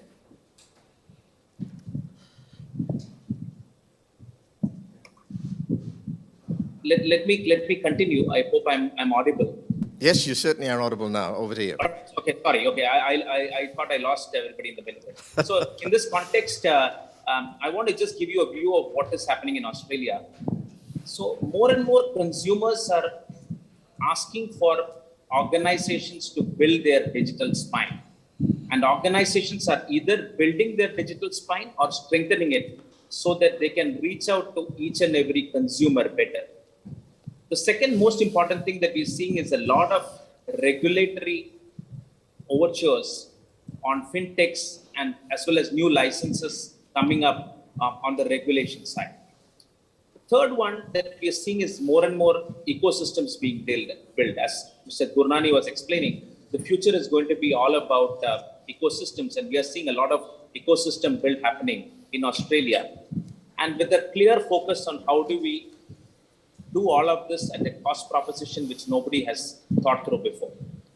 So in Australia, we see a very unique opportunity where we are able to combine all of these things together, whether it's in the B2C sector, whether it's telcos, whether it's retailers, or even on the government sector as well. So we are seeing a lot of, the Australian government is probably the most advanced as far as cloud adoption is concerned. And Australian retailers and others are most advanced in terms of not only to Australia, but also to our global customers better as well. So in conclusion, I would like to say that I really think the future will be embedded in three things. One is in the area of digitization, and digitization will further progress, and we will see a lot more Australian organizations digitize, and we are ready to take this up. We today have almost 6,000 plus people in Australia with a very high percentage to see about this innovation. And TCS already, our core banking product, banks came out of Australia. We bought over a company in Sydney called FNS, and that company is now is our core banking product that we take it around the world. So that's a very important thing. And we further have developed this in the area of cybersecurity, and we are one of the founding members of the CRC, the Cybersecurity Research Center, and we will continue to in this particular journey towards innovation as well. And the third one where we genuinely believe the future is in the area of sustainability. And if you look at Australian organizations who are in the forefront of it, we believe we can learn a lot from Australia and contribute back to the world as well. So the three future things: digitization, innovation, and sustainability. And for all of this, TCS sees Australia as a seeding bed for us to pick up these skills and make a difference. Audience today recognizes that Tata is a purpose-led organization that is building a meaningful future through innovation, technology, and collective knowledge. Certainly the chairman of Springfield City Group and Managing Director Rena Sinnathamby and myself and Bob Sharpless, we have actually really appreciated the moment of meeting with Vikram Singh, your CEO here in Australia, and hope that this relationship will continue to flourish and be sustained in time. It's really quite a pleasure to have the Business Council of Australia coming here today, and rightly so. We have some mega billion-dollar Indian companies here today. So let me now ask Ted Burgell from the Business Council of Australia to talk to us. Is Ted on the screen there? As he's getting on, yes, he will talk to us. Yep. Hello, Chair. Look, I just want to say thank you to the AIBC, the Springfield City Group, for the opportunity to speak here today for the Business Council of Australia. And I also pass on from the Chief Executive, Jennifer Westacott, her sincere regrets not being able to be here today, but she wishes all the best for this event. Look, India is a growing focus for the BCA. It's encouraging to hear the discussions today and the message of opportunity that it sends to the Australian business community. It's pretty clear that Australia's relationship in the Indo-Pacific region will influence how strong and enduring the rebound from COVID-19 will be. So the question is how Australia can leverage the growth, rising living standards, and new industries emerging in this part of the world, especially in India. We're fortunate that Australia and India share much in common. It's a relationship built on trust, common interests, shared values of democracy and rule of law. And now our strategic interests are converging in ways they never have before. Notwithstanding the disruption and human toll from the pandemic, India's growth trajectory continues to be an incredible story. And we're talking about partnering, investing and trading with an economy and society that is rapidly advancing. The comprehensive strategic partnership agreed between our leaders last year sets the vision for a more sophisticated relationship. Open trade will be vital to this vision. It's vital to our shared prosperity. But it is fair to say that we still need to change mindsets in Australia about the potential of the relationship and how to stimulate its growth. Changing mindsets on India goes hand in hand with changing mindsets about where Australia's growth is going to come from in the long term. Some of those key long-term questions have been posed in a discussion paper that the BCA has released this week called Living on Borrowed Time. That paper is designed to trigger widespread consultations with government, business, Australia's trade partners and the broader community about our economic future. It comes on the back of the intergenerational report, which shows that despite 28 years of uninterrupted economic growth and our success in managing the economy through the pandemic, Australia faces a prospect of a slower growing economy, growing public debt, lower population growth and a tax system that will struggle to fund future spending demands. So unless we make some big shifts to meet the challenges and increase our appetite for reform, our economy and living standards are going to be stuck in the middle lane. At the same time, the world is changing around us. Australia finds itself in the crosshairs of several major shifts, including the rise of Asia, especially in the field of technological and digital advances. India is central to that shift. If Australia is to grow and thrive, we need to be internationally competitive. That includes expanding our share of global goods and services exported. At the moment, Australia captures only 1.4% of a global export market that is valued $25 trillion. We've set some key reform areas to unleash that productivity, and several of those reforms will be enhanced through a deep and enduring partnership with the world's biggest growing economies like India. And we can partner with India to diversify our trade and diversify our industrial base, to build a low-carbon economy, to maintain openness in the Indo-Pacific, and to lift the skills of our workforce. The relationship with India will play a role in all of these, not only in terms of the opportunities to diversify and increase Australia's share of exports to India, but also especially as a partner to develop the skills and talents necessary to transform Australia's economy and to create a new industrial bases, especially in digital and tech. Understanding the growth trends and potential in the India tech ecosystem will help drive Australian productivity growth and jobs over time. If I take India's large pool of engineering talent, it's really, really big. Australian businesses are investing in tech centres in India, which is translating to productivity at home and improved customer experiences. Our members in the Business Council, including Telstra, Infosys, Atlassian and Tata, who you've just heard from, understand how strong this talent pool in India is. But it's also important that this talent pool can access Australia, where we have skills gaps. These are the skills that are going to drive the industries of the future. It's important here to note the Foreign Minister released with the BCA the International Cyber and Critical Technology Engagement Strategy earlier this year. The Foreign Minister highlighted India as both a growing market for technology and increasingly an innovator and regulator of digital technologies. So the technology collaboration is already happening, but there is so much more we can do. We need to foster greater collaboration between our entrepreneurs and to develop and promote that innovation. That does mean reopening our borders to enable this to happen with the right public health and proportionate risk settings in place. Drawing on the real strength of our relationship, those people-to-people links is crucial to supporting Australia and India and putting us on positive growth trajectories.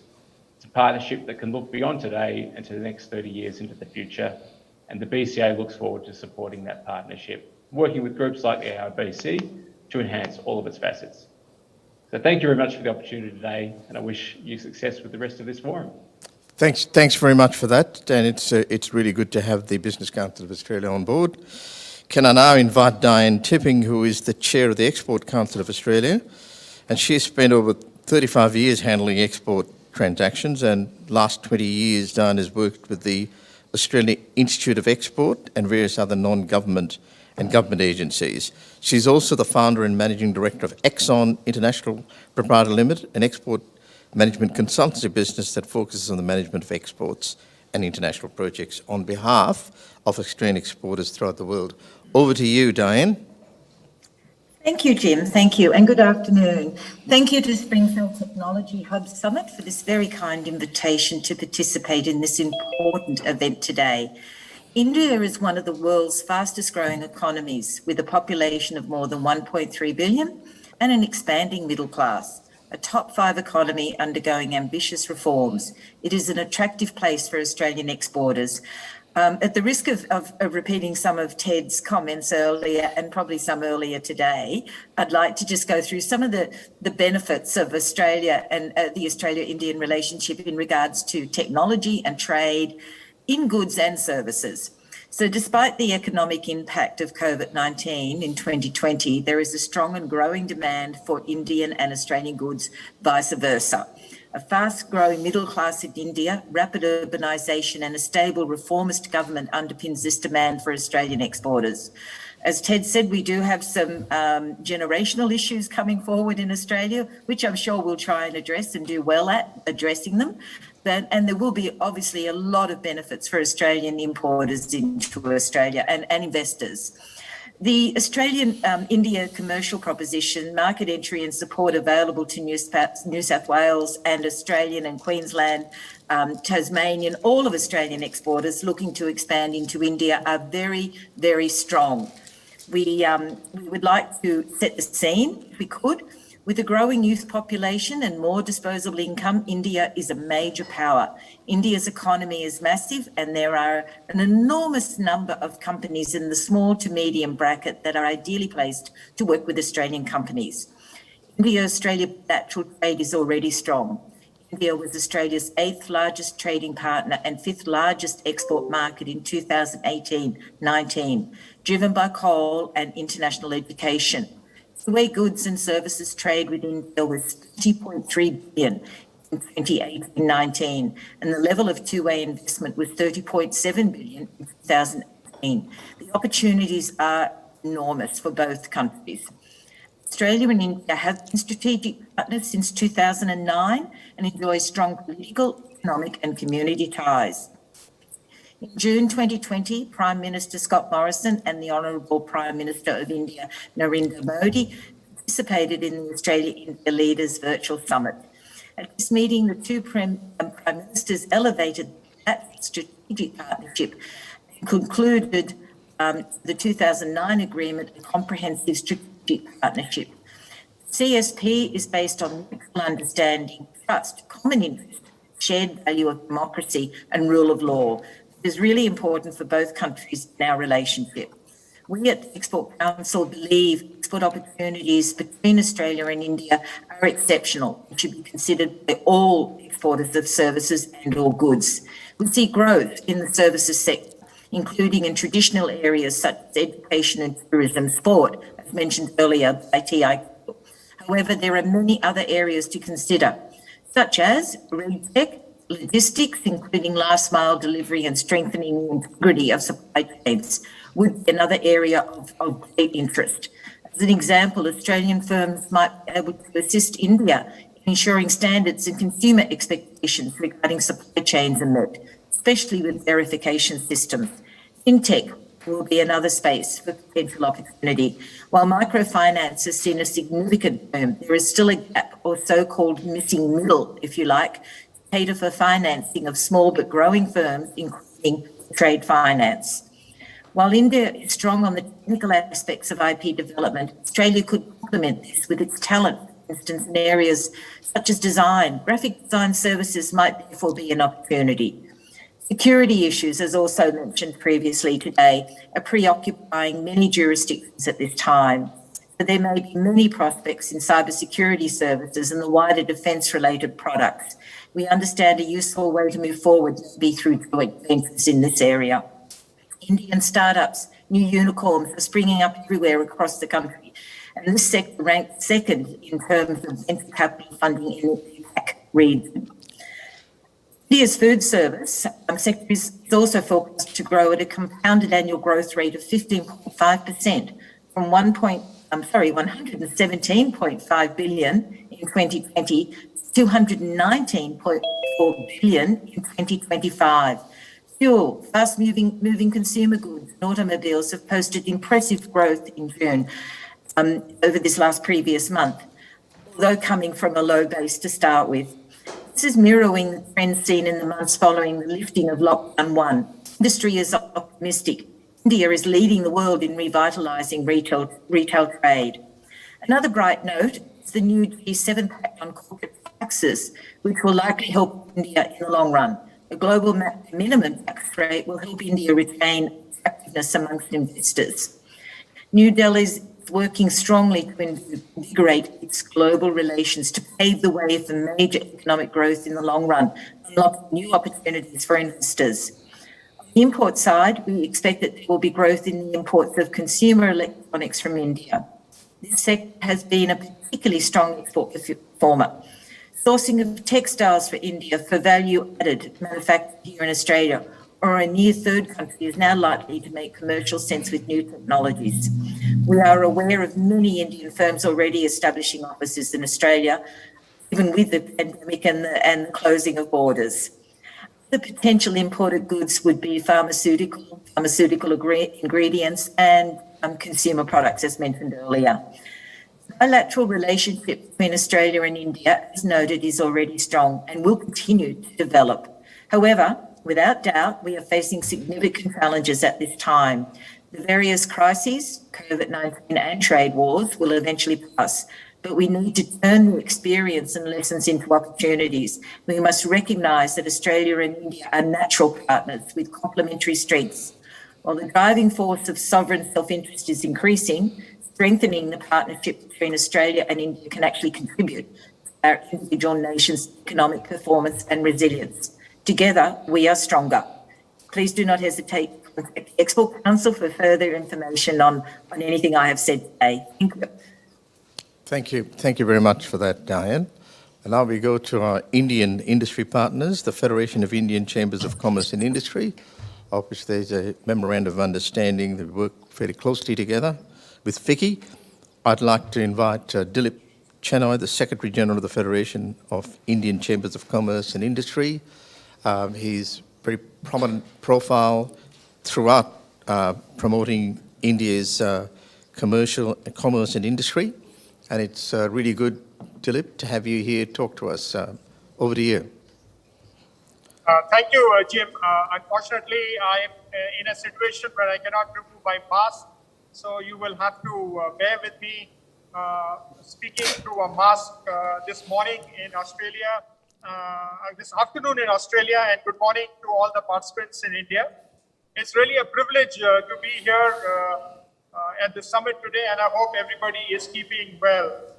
Of course, many of the previous speakers, the Indian High Commissioner to Australia, and incidentally, just for your information, I have sitting next to me in this current situation a former High Commissioner of India to Australia, Mr. Navdeep Suri, who actually joined me in sending greetings to all of you.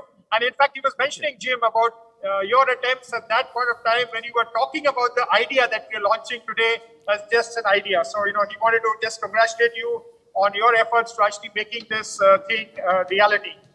But I mean, if I go back to some of the speakers who were speaking, many mentioned that how 2020 has been a year of promise. We talked about the Australia-India Business Exchange, elevating ourselves to a comprehensive strategic partnership.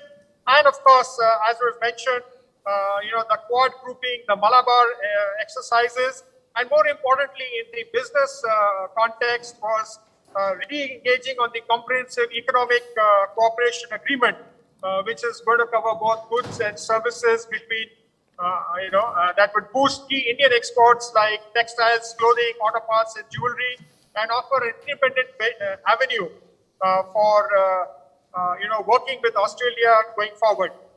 I think as we speak, over the last 1 year, India has actually unleashed a set of major economic reforms, including in the mineral sector, in the coal sector, in the whole manufacturing sector, in the digital sector. We have 14 sectors where the government is actually offering production-linked incentives to people to manufacture in India. Many of them are components, and many of them would be areas of interest to businesses in Australia. I believe that, the whole augmentation, if you heard the budget earlier this year, there was a great focus on infrastructure, on smart cities, where Australia is very interested, urban solutions, logistics, and we are going to have a new logistics policy soon.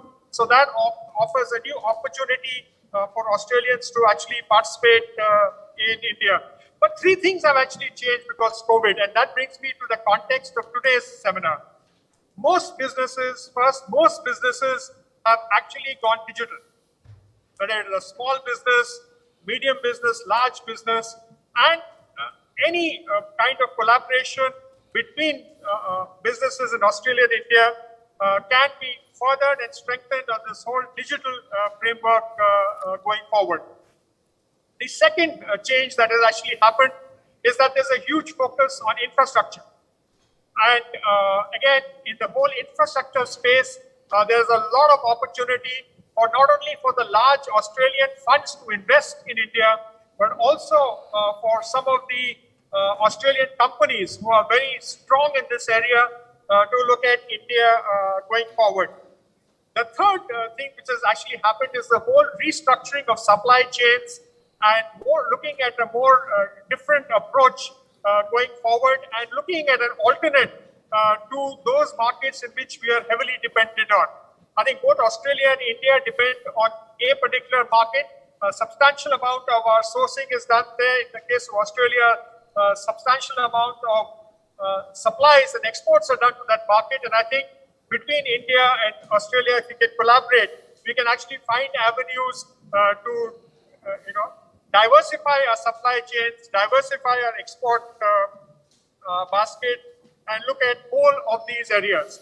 So in the digital space, I think in the healthcare space, a lot could be done using digital technology. You can have robotic assisted procedures, telemedicine, medical equipment, and a lot of innovations in healthcare. In fact, bringing affordable healthcare technologies to India. In critical minerals also, I think a lot of the mineral operations over the past few months have been digitized. How do we share experiences? How do we improve productivity and outcomes in this whole space?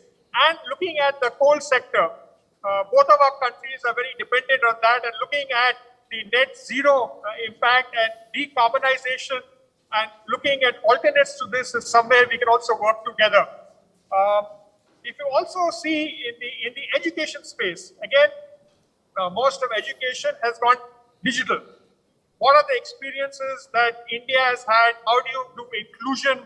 And Australia has been a pioneer. Many, many years ago, Australia actually started remote education using radio. So that's another area in the education space that we can actually look at. I think there are many more areas that we can look at collaboration to harness all these opportunities. It will, we should actually expand this knowledge partnership and make most of the complementarities. Again, as Jim said, we work very closely with AIBC and the Indian and foreign missions, and we will continue to do so to take this forward. I would like to thank AIBC for giving FICCI this opportunity and look forward to working with all of your all the participants in this is actually to transform the relationship going forward. Thank you and have a great day. Thank you very much, Dilip, the Secretary General of FICCI. We have certainly valued your relationship and will continue that value-adding relationship. I'd like now to turn to Austrade. Austrade is another key player in assisting investment in areas like Springfield and around Australia.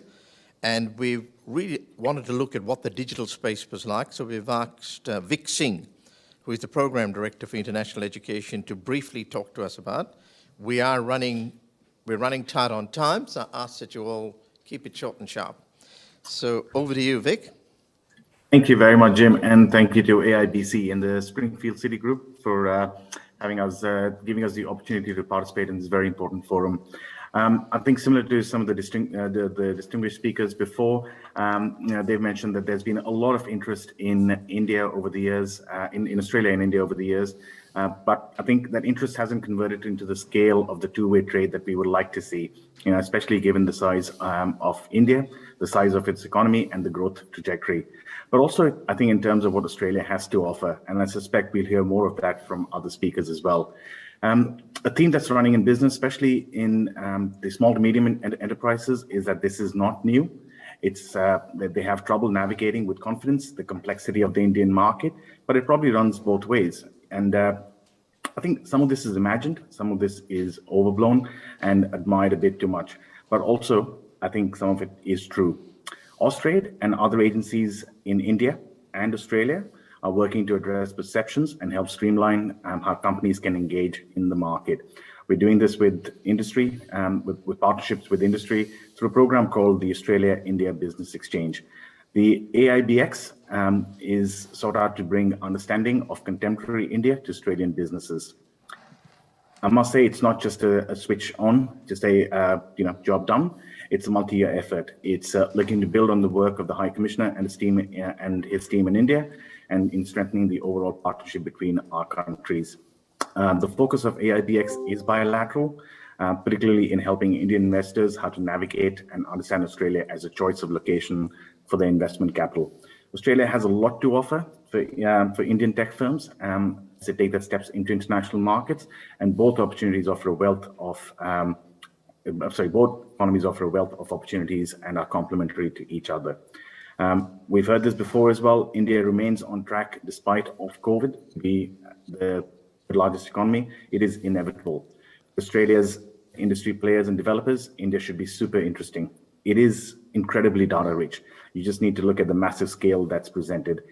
And it's perhaps the only country that's open to us, with 1 billion bank accounts, 1 billion mobiles, 1 billion biometrics, KYC systems, and data capture and retention requirements.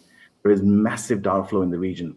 And while there are multiple digital approaches that people use to engage with each other, with businesses, with services, and with government, there remains a great deal of room for improvement. And that brings opportunity. In terms of potential for Australian, we shouldn't think that India is, just because India is home to some of the world's largest IT companies, there isn't space for them. In fact, these big IT companies frequently look to Australia to build their global businesses, not just through servicing customers, but also through the expertise and technology they find and buy in Australia.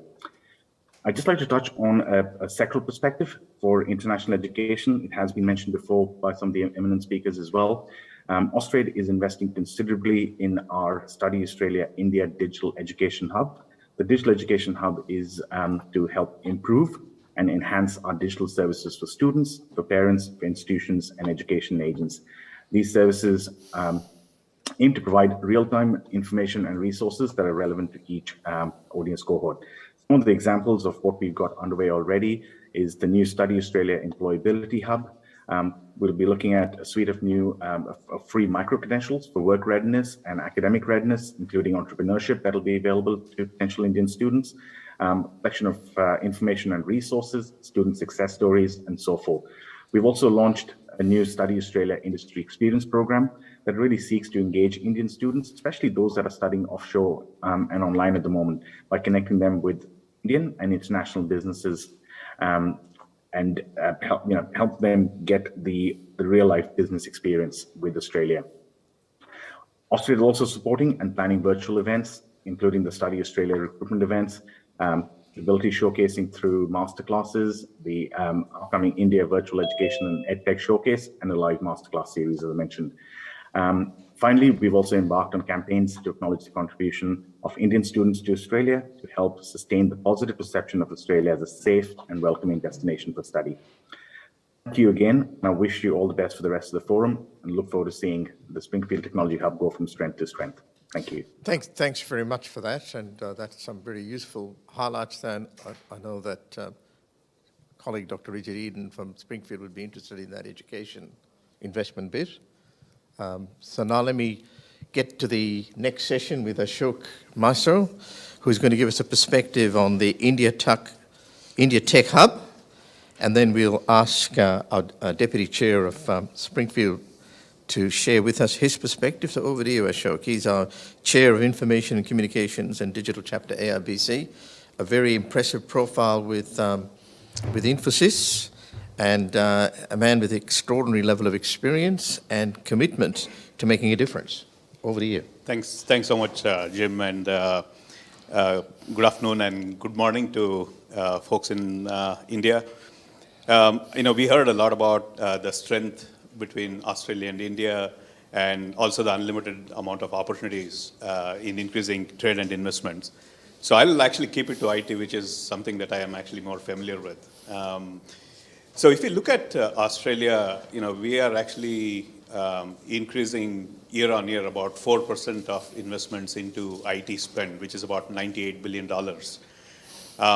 And these are concentrated around, 4 industries in 21 and 2022 on utilities, on government, on education, and healthcare. When we actually look at the recent federal announcements, about $1.2 billion has actually been committed to enhancing AI capability, unlocking value of data, digital infrastructure and skills, and focusing on small, medium, and businesses, primarily around digitization. So if we actually look at just these statistics and take the addressable professional services components of it, Australia needs anything upwards of 200,000 talent, IT talent, to basically deliver on this vision and the budgets that has actually been put out by the government. So we are so fortunate to have today, these 5 or 6 iconic global IT companies whose market cap totally is in excess of $325 billion. And collectively, they have about 100 plus years of technology and solutions implementation for just Australian clients over here. So we are actually talking about really the cream of the IT companies who are today participating over here. Then actually, when we actually drop to say, okay, based on the IT spend and the addressable revenue, these firms, these 6 firms and others are basically touching only about 12% of the services revenue, which means that there is a huge amount of headroom for growth for these companies and others to invest here in Australia to help actually drive the digitization journey, for the Australian government and the Australian businesses. So in that sense, we talked about technologies around robotics, we talked about nanotechnology, AI, ML, cloud, digitization aspects of it. And when we look at all of that stuff as a knowledge economy, the most important part is talent. And when we see talent, it is not just about the talent that is existing today, but also the talent that we are actually nurturing, what the investments we're actually doing through the primary schools and above, so that we build this workforce for the future, and that is extremely important for this knowledge economy. So academia is important, industry is important. All of them actually coming together is very critical for ICT and digital to basically thrive.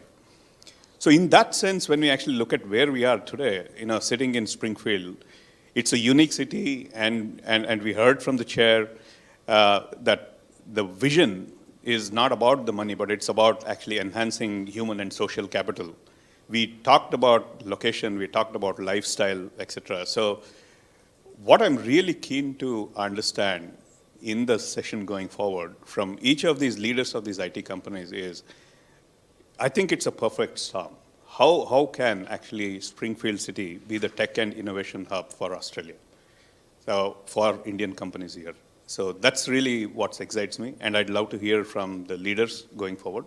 So back to you, Jim, on this. Thanks very much, Ashok, and what a good introduction to the Deputy Chair and Partner of Springfield City, As he shares with us the value proposition of Greater Springfield. His profile is there on the screen for those to see in India, Singapore, and here in Australia. Over to you, Bob Sharpless. Thank you, Jim, and welcome everyone. I've been listening to a lot of the dialogue so far, and obviously I agree of the great potential that exists between our two countries to do business. I'm living proof of that because Maha and I have been business partners for about 35 years. And so I can certainly attest to that proposition. We have unashamedly, and you've heard from him, had the ambition to build a satellite city on the edge of Brisbane. It's a fairly ambitious thing to do. And the reason for that is that normally governments build cities, not private companies. But along the way, we've actually learnt a lot about what it takes to build a city.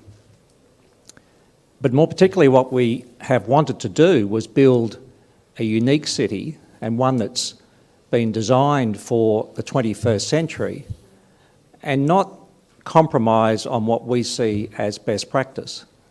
If you look at the way cities develop traditionally around the world, they're always a compromise. There are legacy issues. There's all sorts of decisions that are made that with the benefit of hindsight, were not the best decisions.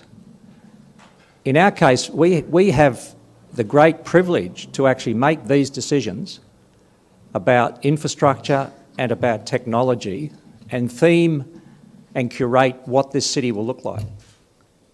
And it's a really, really interesting and challenging thing to do.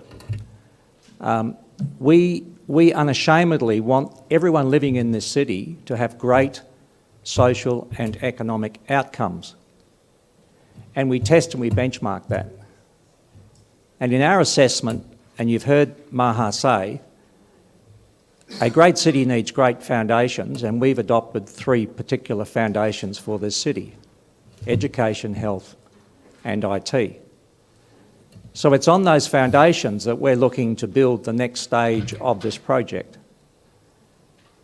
We unashamedly want to produce a very cohesive society within our project. And so we think about the jobs that these people will do and the skills that they're going to need. And it's in that context that we talk about the knowledge precinct. So for us, the knowledge precinct has got not just the real estate that we've dedicated for the opportunity, but it's got a number of key themes that will guide development through them. Some of them are obvious. I'd argue health and education are quite obvious. IT is probably not so obvious, but I think we all agree it's the future. And so one of the reasons why we are particularly keen to get involved in this space is because we want to design not just the physical infrastructure of the IT that's going into our project, but we also want to design what's going to be happening within the minds of the children that are being schooled through our educational institutions. And we want to make sure that they're fit for purpose for the employers that are coming here. Now, we don't have great credibility in the IT space. We've built a data centre, we've built dark fibre networks, but we've learned very quick. And what we've learned is that there's a real ecosystem within this industry, and yet when we look at where it exists elsewhere, we're not that impressed. You know, people give the example of Silicon Valley as some wonderful creation of urbanism, and to be honest, we're very underwhelmed. I mean, I think what's made that project great is the companies that decided to be located there. And they've built, you might say, what Silicon Valley stands for. So we've taken a slightly different approach. In our view, we want to curate what our knowledge precinct looks like. Getting approval for these sorts of things within Greater Springfield is easy. That's a given. But what we want to overlay is not just buildings, but we want to overlay our credentials in so many other areas. For example, energy.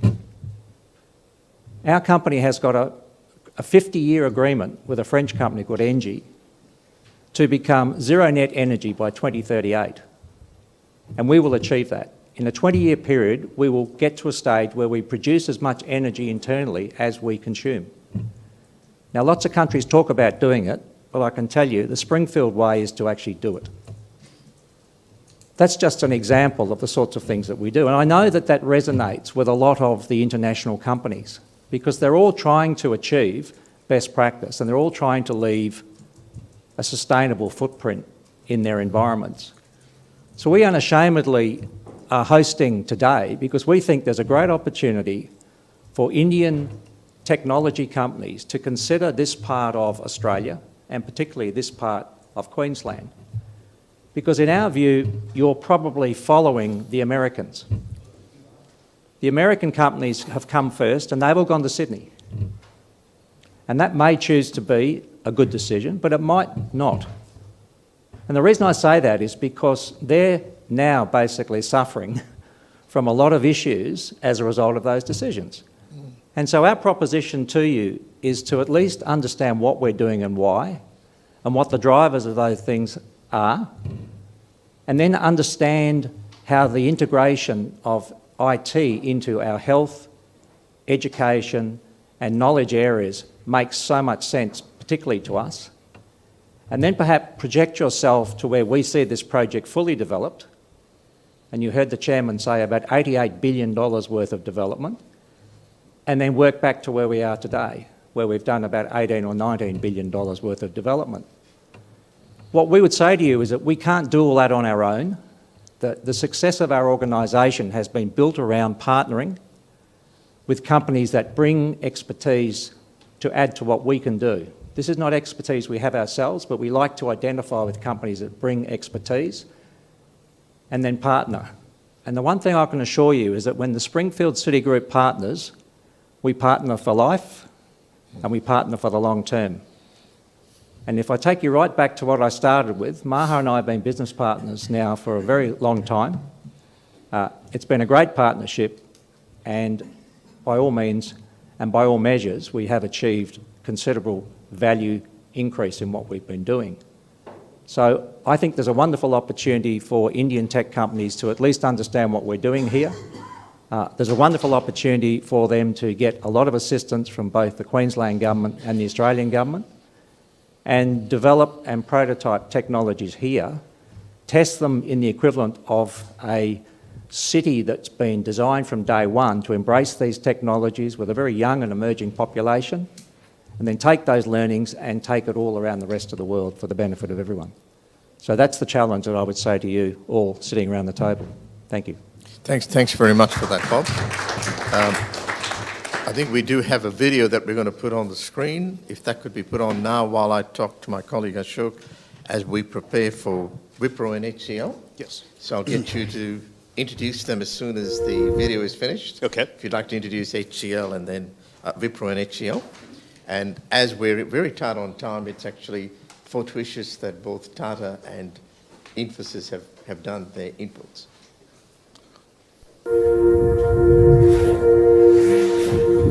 3,000 hectares under one ownership does not exist anywhere in this country. Greater Springfield is building a brand new city on the edge of Brisbane from scratch.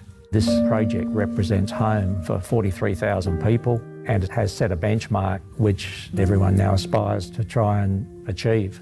So we said we have to take it to the highest and highest form of development. And that's when the idea of creating a new city came. The government said you have to have a validating legislation and an act of parliament. After 3.5 years, it was unanimously passed by all the 89 parliamentarians. And for the first time in the history of this country, a city was given birth on that night other than the city of Canberra. After 28 years of working on this land and having created $18 billion worth of work, now we realize that the challenge going forward is 2.68 million square meters of development to be done. We get good outcomes with our community. We aspire to create 1 job for every 3 people who live here. So we have higher rates of employment. We've got great schools. We have a young community. We have more people per household. And we know that this community achieves much better outcomes than any comparable new community. We are trying to create a world-leading city that has had the contribution of world-leading companies who want to play a part in the most unique city the world has not seen.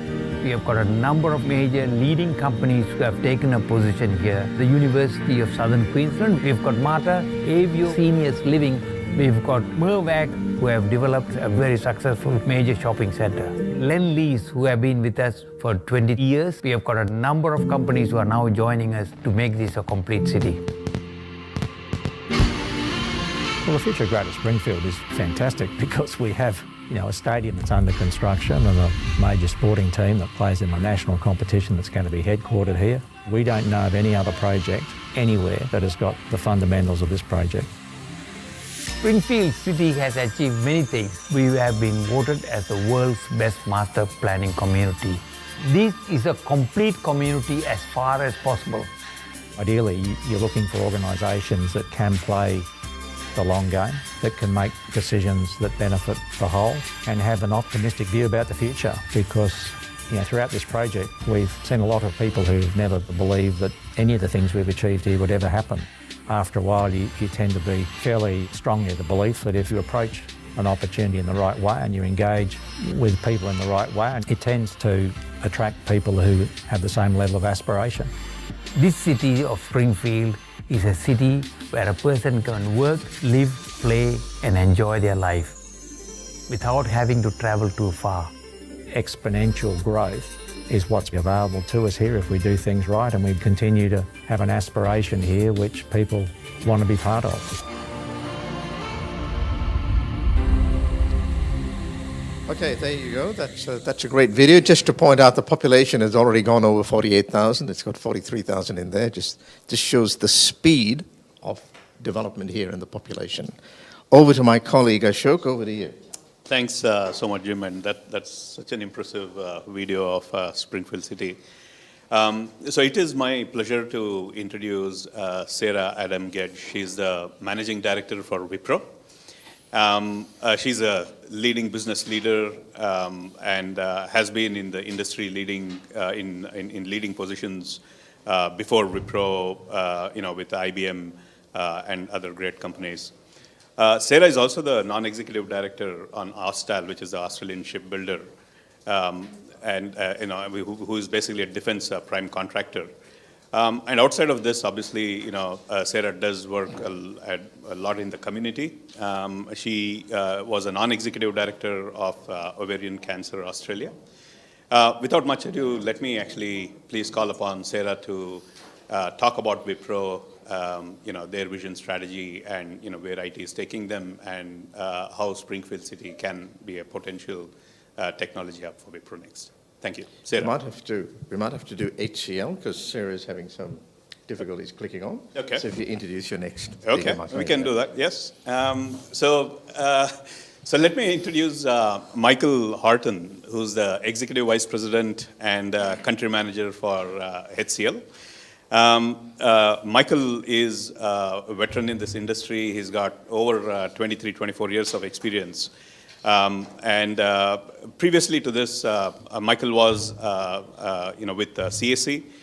He's also an alumnus of the Charles Sturt University and is based in Perth.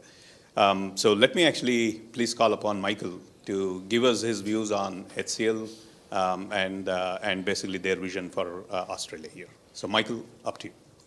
Yeah, thank you, Ashok. So good afternoon, everyone. We've been very much looking forward to this event this afternoon. It's a very timely event, and it's because of where we are placed in the industry. And Ashok quite rightly spoke earlier about the number of resources that we need, and the growth that we are seeing in the industry at the moment is unprecedented. Our own organisation here in Australia and New Zealand for HCL, we've grown an extraordinary 40% in the last 12 months. We currently have 2,500 staff onshore and another 4,000 staff offshore that support Australia and New Zealand customers, and that's across all of the major sectors in the Australian economy, so retail, banking, mining, oil and gas, state and federal government, defence, travel, transport, logistics. So, and what we saw during the COVID period, and also, the TCS speaker before, Jayesh, was talking about these, the backbones of all these businesses now are the digital technologies. And during the COVID period, the IT systems went from being mission critical to being the entire business. So particularly, during the lockdowns, we saw what happened, the complete reliance on all of that online and digital activity. So this is driving incredible growth and requirements. We're currently onboarding staff at a rate of 200 people per month. And we've got to the point now where we cannot get enough people quickly enough within Australia, but also in our support areas over predominantly in India. So we're looking to other areas to obtain these people, including starting to train at scale our own people. So at present, we're taking out last month we took on 67 graduates, and we also took on 30 young Australians directly from school, and we'll start training them in that. And we look to do those numbers every month going forward to get anywhere near close to supporting the growth. So it's a huge opportunity here, I think, to get something going. And we very much look forward to learning more about what is available, particularly around the subsidies, etc. And also in the spirit of NAIDOC Week, I would suggest that there's some great opportunities here to help our Indigenous community with giving them training, support to get professional degrees at university, and also great careers in IT. I think that is a really good opportunity for us to get stuck into. So I'll look forward to what we can do in the future, and I'll certainly look forward to some follow-up meetings, particularly Bob, we would like to meet with you. And I think if we position this correctly, I think the speed and scale of what could be created will surprise everyone. Thanks very much, Ashok. Thanks so much, Michael. Appreciate that. So, great to hear around, the talent, the scale of it, the graduate program, and the young adults. But obviously, I guess, congratulations on an incredible growth, 40% year on year. That's absolutely fantastic. So next, I'd like to introduce Sarah Adam-Gedge, who's the Managing Director for Wipro. And Sarah has had a very illustrious career with companies like IBM, Avanade, and others. She's also a non-executive director of Austal, who's the Australian shipbuilder, primarily the defense prime contractor. And outside of this, she was a non-executive director of the Ovarian Cancer Australia as well. So, Sarah, to you, and could I please, get your views on where Wipro is, your vision, and opinion on the IT industry and how Springfield would be an attractive place, for Wipro to invest and grow. Thanks, Ashok, and I really appreciate the opportunity to speak here today. It's been fascinating for me to hear about the industry because I'm a relative new joiner to Wipro, having been here just on 3 months now. But I have a deep passion for anything in Queensland, having gone to university there. So, you know, it's kind of like things come full circle. I joined Wipro to help on our global transformation of Wipro. This is on the back of Thierry Delaporte being the new global CEO of Wipro, announced just over a year ago. And the transformation journey that we're on is to ensure that all of our businesses that are strong in its scale in the countries that we operate in, so Australia, New Zealand being the one that I'm looking after now, is able to scale more rapidly by becoming even more of a local business. We've heard that been spoken about quite a lot. So it's an exciting time to join an organisation, and then in this audience, I feel quite unique in a way. I think I'm the only sort of female Indian company CEO joining today, and it's a voyage of discovery for me, but so far I've had a wonderful journey. So Wipro here in Australia, New Zealand, we've got over 2,000 people. We're actually just about to complete an acquisition of another 650 people, all local. We have very recently announced that we will localise our entire business, and that means that people who are on assignee type arrangements from India have the opportunity to come on local contracts. We already have a significant part of our team who are like that.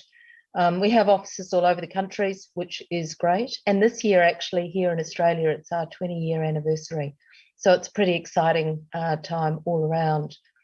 We have been steadily investing in the economy here. We have multiple delivery centres dotted around. I'm particularly interested in this conversation today because our delivery centres, I don't think we followed the Americans. I heard that comment earlier. But we certainly have delivery centres that are outside, but not too far outside some of the capital cities here. There's no doubt that we do not have one in Brisbane or outside of Brisbane. We have also the areas that are of great interest to our clients here. We've got 5 labs, one in cyber. Actually, with the acquisition, we'll add a second one in Canberra, one in design, automation, digital, and cloud. And our industry focus areas are probably what you'd expect: financial services, energy and utilities, comms, and actually public sector. We have a office in Canberra, and we actually are going to add another through the acquisition, another Zone 3 cyber location in Canberra, which is fantastic. For the last couple of years, the business has been a top employer of choice. And this year, for the first time, we will be submitting for our certification around workplace gender equality. That's a pretty important topic to us globally. Wipro has over 36% gender, let's say, balance in our business. Room to move there, but it's an important topic to us globally.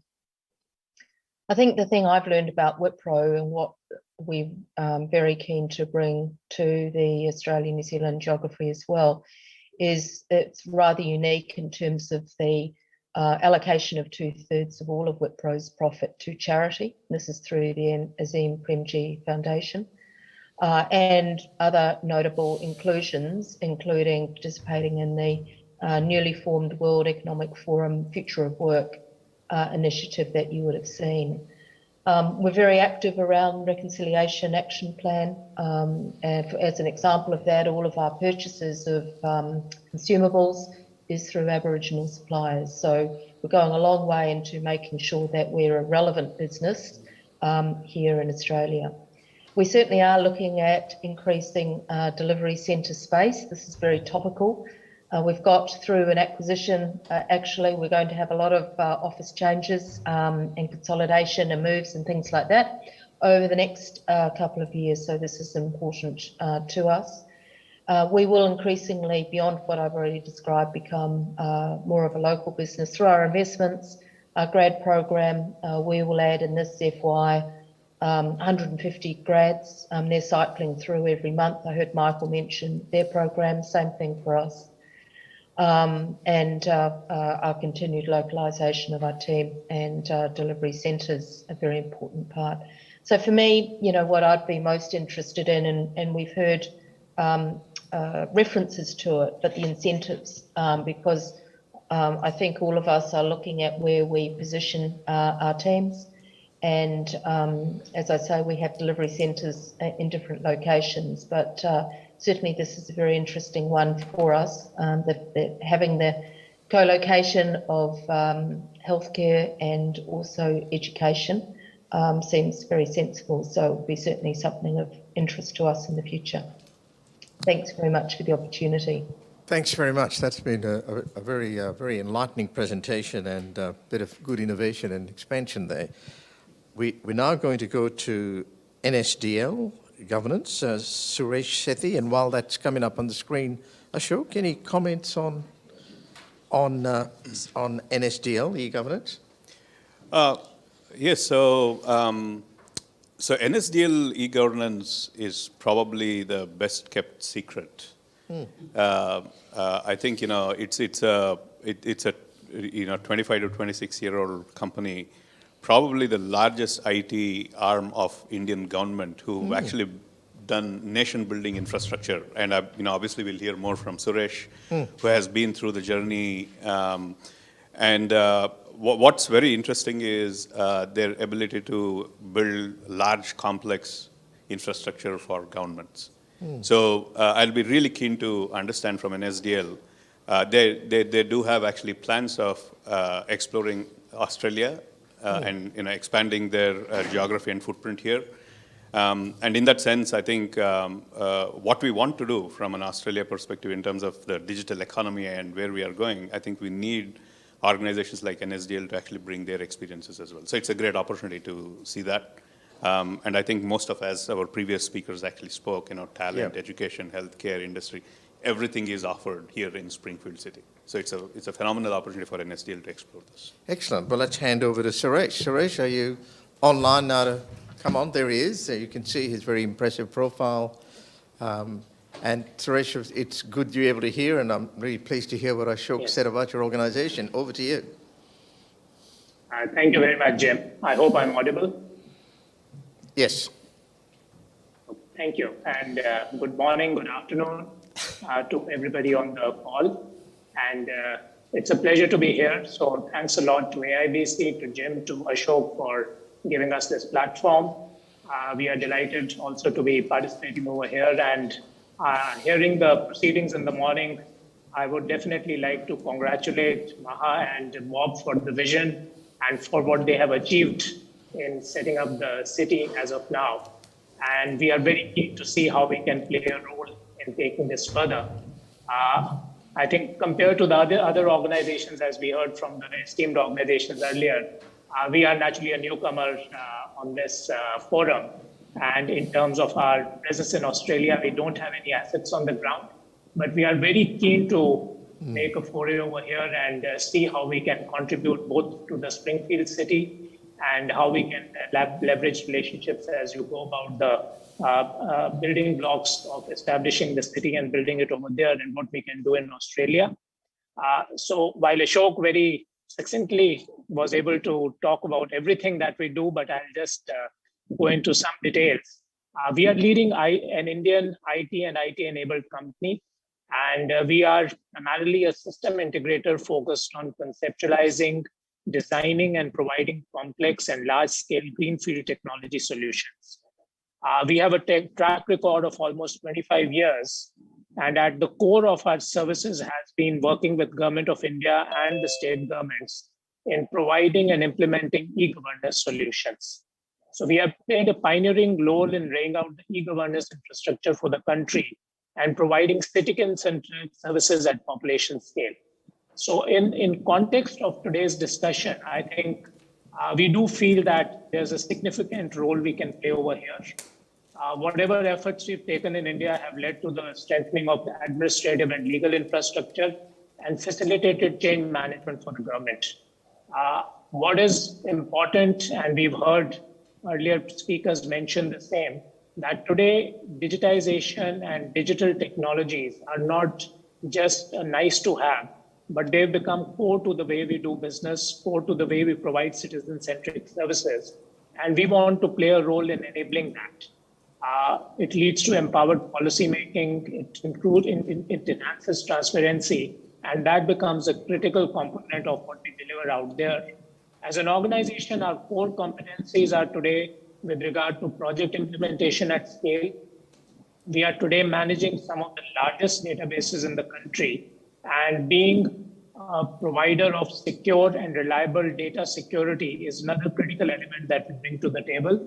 I would just like to call out a few of the critical projects we have been involved with the Government of India. And these are some of the areas in which we would like to see if we can participate and join hands with Australia as they look at these areas.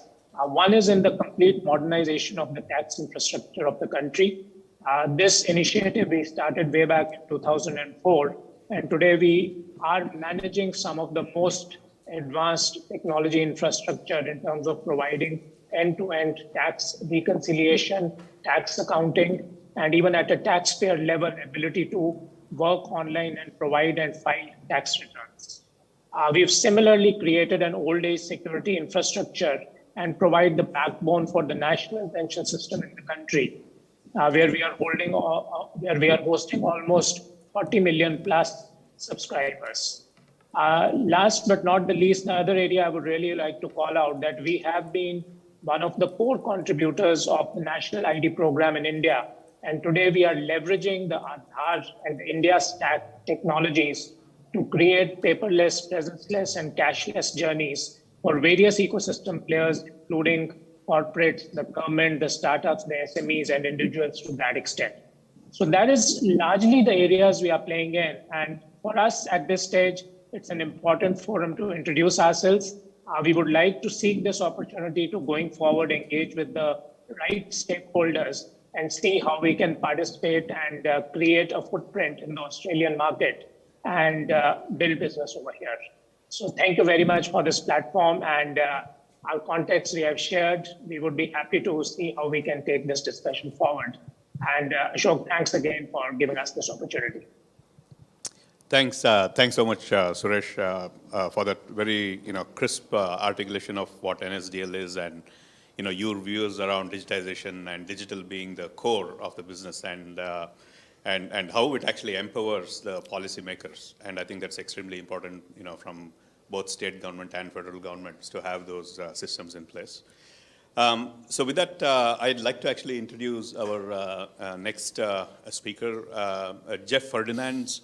He's the SVP and country head for Tech Mahindra.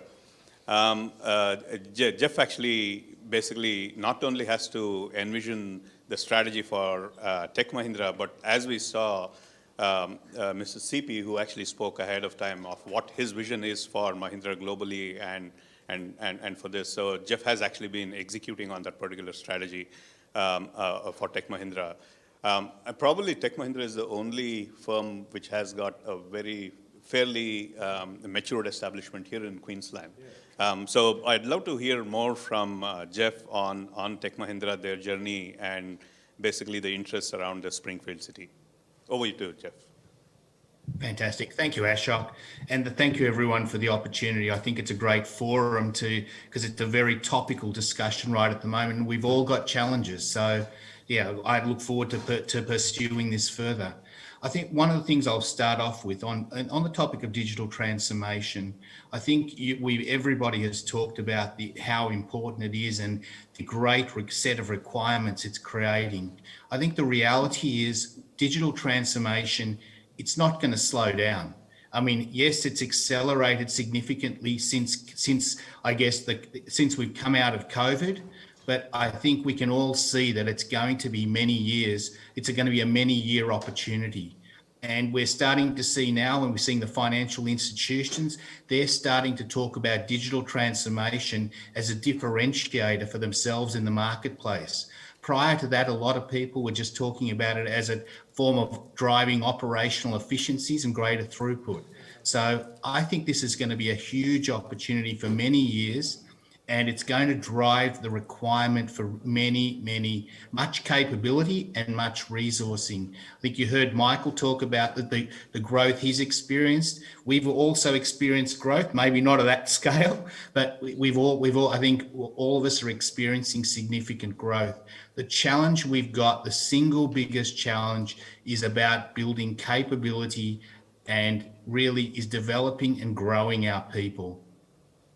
And I don't, right at the moment, I think we've especially with the borders closed, I mean, the demand is completely, is much higher than the actual supply we have in the country. So we need to look at ways to create more capability inside of the country. So we too are looking at graduate hires. We're also we've got an extensive hiring program as well underway.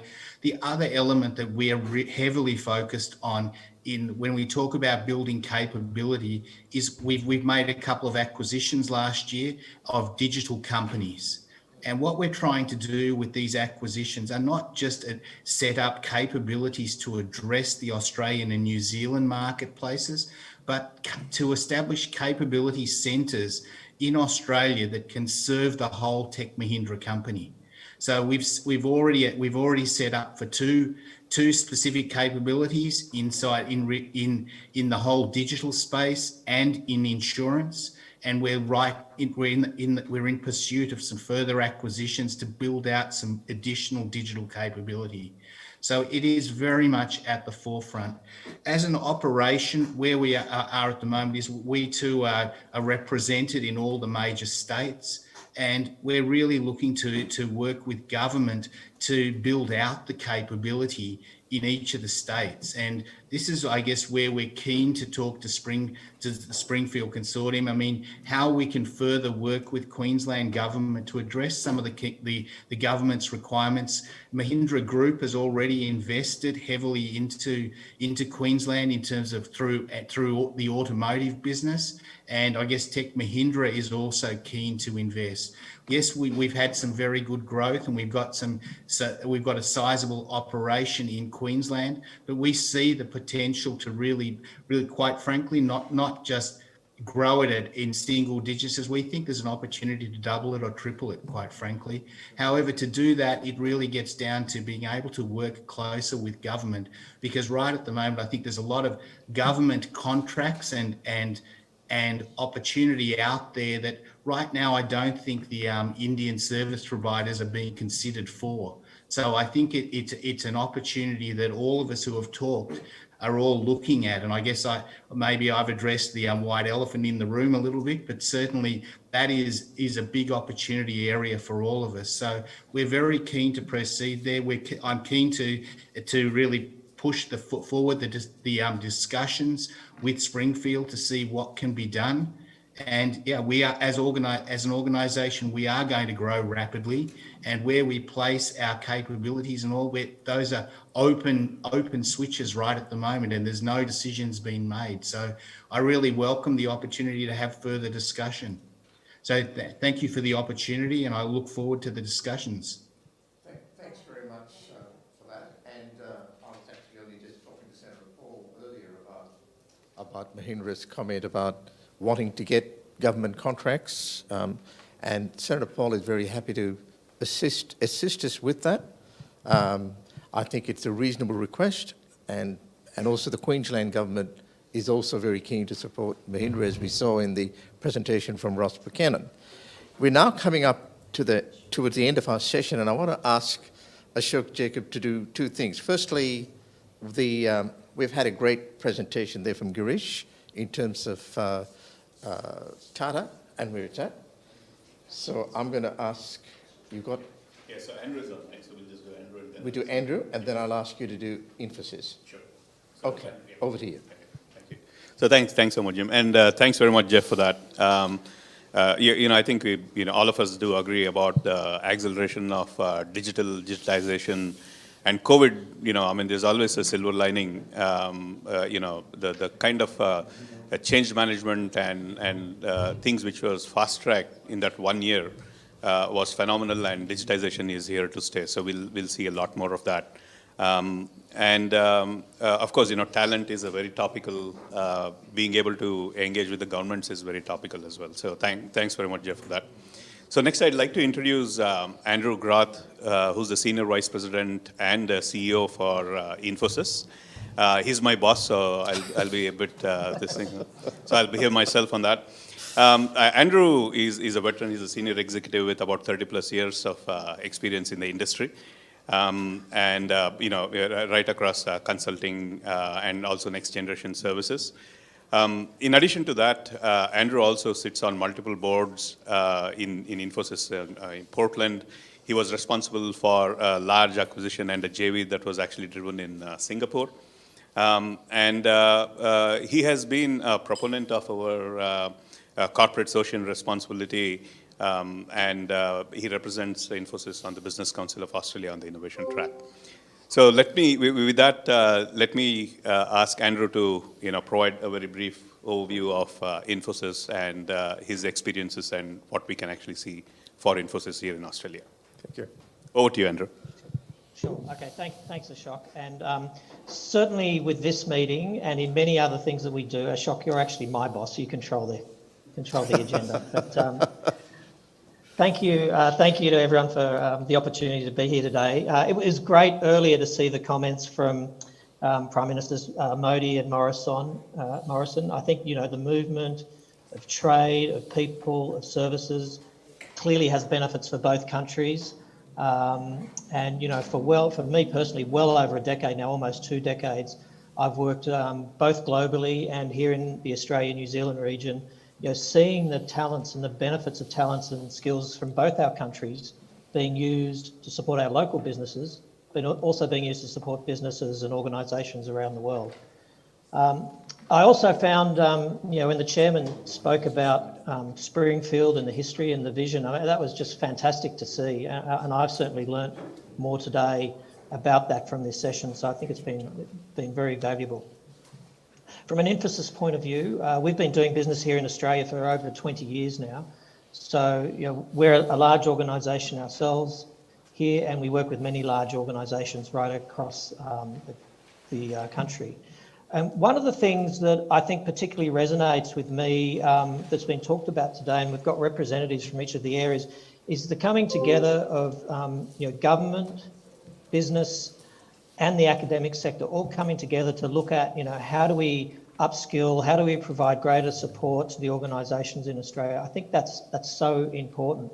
And certainly it's an area where we get involved in, some of the government programs, for example, like the New Colombo program is something we're very close to. And I think it's important for, the trade and the relationships across Australia and India and many others in our region. Events like GovHack, which are trying to encourage people's participation in innovation in this industry sector, is really important. And I agree with the comments Jeff was just making when we look at the digital acceleration, and many others have made. When we look at digital acceleration, of course, we're seeing that right across industries, financial services sector that Jeff mentioned, the telco sector, the utility sector. We're seeing a massive increase in citizens' engagement with government at both a federal and a state level through digital technology. I mean, we've seen a huge increase in that, for obvious reasons, in the last 18 months. And really, that's where our focus as an organisation comes in, is to help people in that next generation of digital services. We talk about how do we help them navigate their digital transformation journey, and there's really 4 key parts to that we focus on. The first is, how do you take that digital capability to scale in organisations? How do you see it at an enterprise level? And whilst there's been significant acceleration over the last couple of years, I think one of the interesting comments I found from many customers last year in particular, as we went through the pandemic, was they were really appreciative of the investments they'd made in their technology in the preceding years. And I had a number of customers say to me, had we not done that, we wouldn't have been able to respond to the pandemic as well as we did. And then, of course, their digital acceleration has just gone on at scale beyond that. The second area of focus for us is really around leveraging AI and the power of that to drive the core of operations. Of course, many of these organisations we speak to have large legacy systems. Our third focus area is around something we call always on learning. And, you know, a lot of this conversation today has been about learning and the need to reskill, and that's important for our whole industry. And the fourth part for us, which again is very relevant, is what we talk about localization. And, you know, like there's many others here, some of the other organisations, you know, we're part of large global organisations, but being local in Australia, contributing to Australia, working for Australians, needing Australian talent and international talent is critically important. And this localisation seems to absolutely align with the vision that Springfield has to have great talent, great ideas, great education and skills in Australia. So, you know, from our point of view, when we look at that localisation, of course, looking for talent is one of the big things, and that's already been spoken about. It was good to hear the Minister earlier talking about supporting the Global Talent Scheme. I think it's critical that we're growing resources here in Australia. I think it's critical that we attract youth across genders, across backgrounds, across people of different abilities. And I think one thing really important, and, you know, the message for those of state and federal government that are still in the meeting is actually about getting the borders open. Because the issue at the moment in Australia is there just, and I think Jeff just referred to it, there just isn't enough talent in the country. You know, of course, that has to be done in a safe way. You know, I think businesses, you know, can take on responsibility for bringing people into the country, for quarantining, for costs, and doing that alongside what the state governments are already doing, not to take away from any caps or anything like that. But there is a huge talent demand, and we need to get that moving again into the country. So there's some of my comments and observations. Again, thank you very much for this session today. It's been really interesting to learn a lot more about Springfield. Thank you very much. We're very appreciative of that. We're now, everyone knows I'm very obsessive about finishing on time, and we are going to finish on time. And in fact, we've had now an excellent session from Tata earlier with Girish, so we've covered all our companies. You want to give some concluding comments on the ICT side of the show? Sure. Thanks, Jim. I think the common theme that we actually heard from the leaders of all these IT companies is, you know, digitization, and digitization is here to stay. Innovation is extremely important. Being a knowledge economy, talent is important. So we heard talks about graduate hiring, talks about local hiring. We heard a lot about localization. You know, we heard about how you know, academia, government, and the industry needs to actually come together to basically solve larger problems. So my feeling is that, you know, I mean, when we actually look at all of this, and, you know, obviously the technologies around, you know, cyber, around robotics, nanotechnology, anything that is required, like 5G and application of all of this stuff, you know, in healthcare, in education, I personally believe Springfield City has got everything to offer. Given that's the vision, that's what has actually been done here. So I would basically, I mean, you know, that's my conclusion. I think we are here, it's a perfect storm, great time and place to have more conversations and see how each of these individual companies can actually build, you know, relationships with Springfield City Group, and then, you know, build out their investments and their next steps of growing their companies here in Australia. So, thanks. That's been a very, very good summary. As we're now coming towards the end of the session, what can we say? What can we reflect on what's happened and where we have been through? And as I try and work out how this IT system works as we work it through, part of enculturalization. So the chairman rightly started, what binds us together is what we're all about today.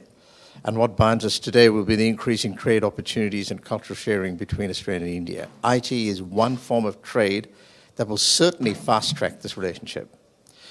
And of course, Senator Paul Scar, you know, your views on this relationship being limitless, and your commitment to the global talent visa system and advocacy for India was very, not just welcome, but quite actually inspiring for a lot of our companies in here. The Indian companies actually are much more they like to operate in a quieter way, and it's rather than be aggressive about it. And I think it's good that they've heard that from you. Milton Dick rightly urged more action, more contact, more dialogue, and I think that's something that we really need to do.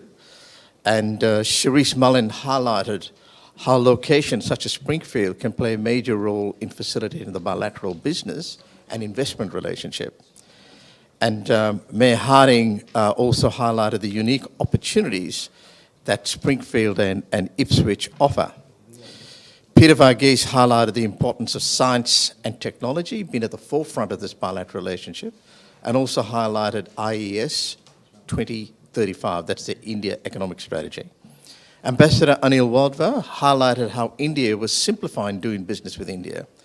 The Australia Economic Strategy written by him clearly has IT as a joint opportunity, especially in the areas of cybersecurity, data analysis, cloud, and fintech.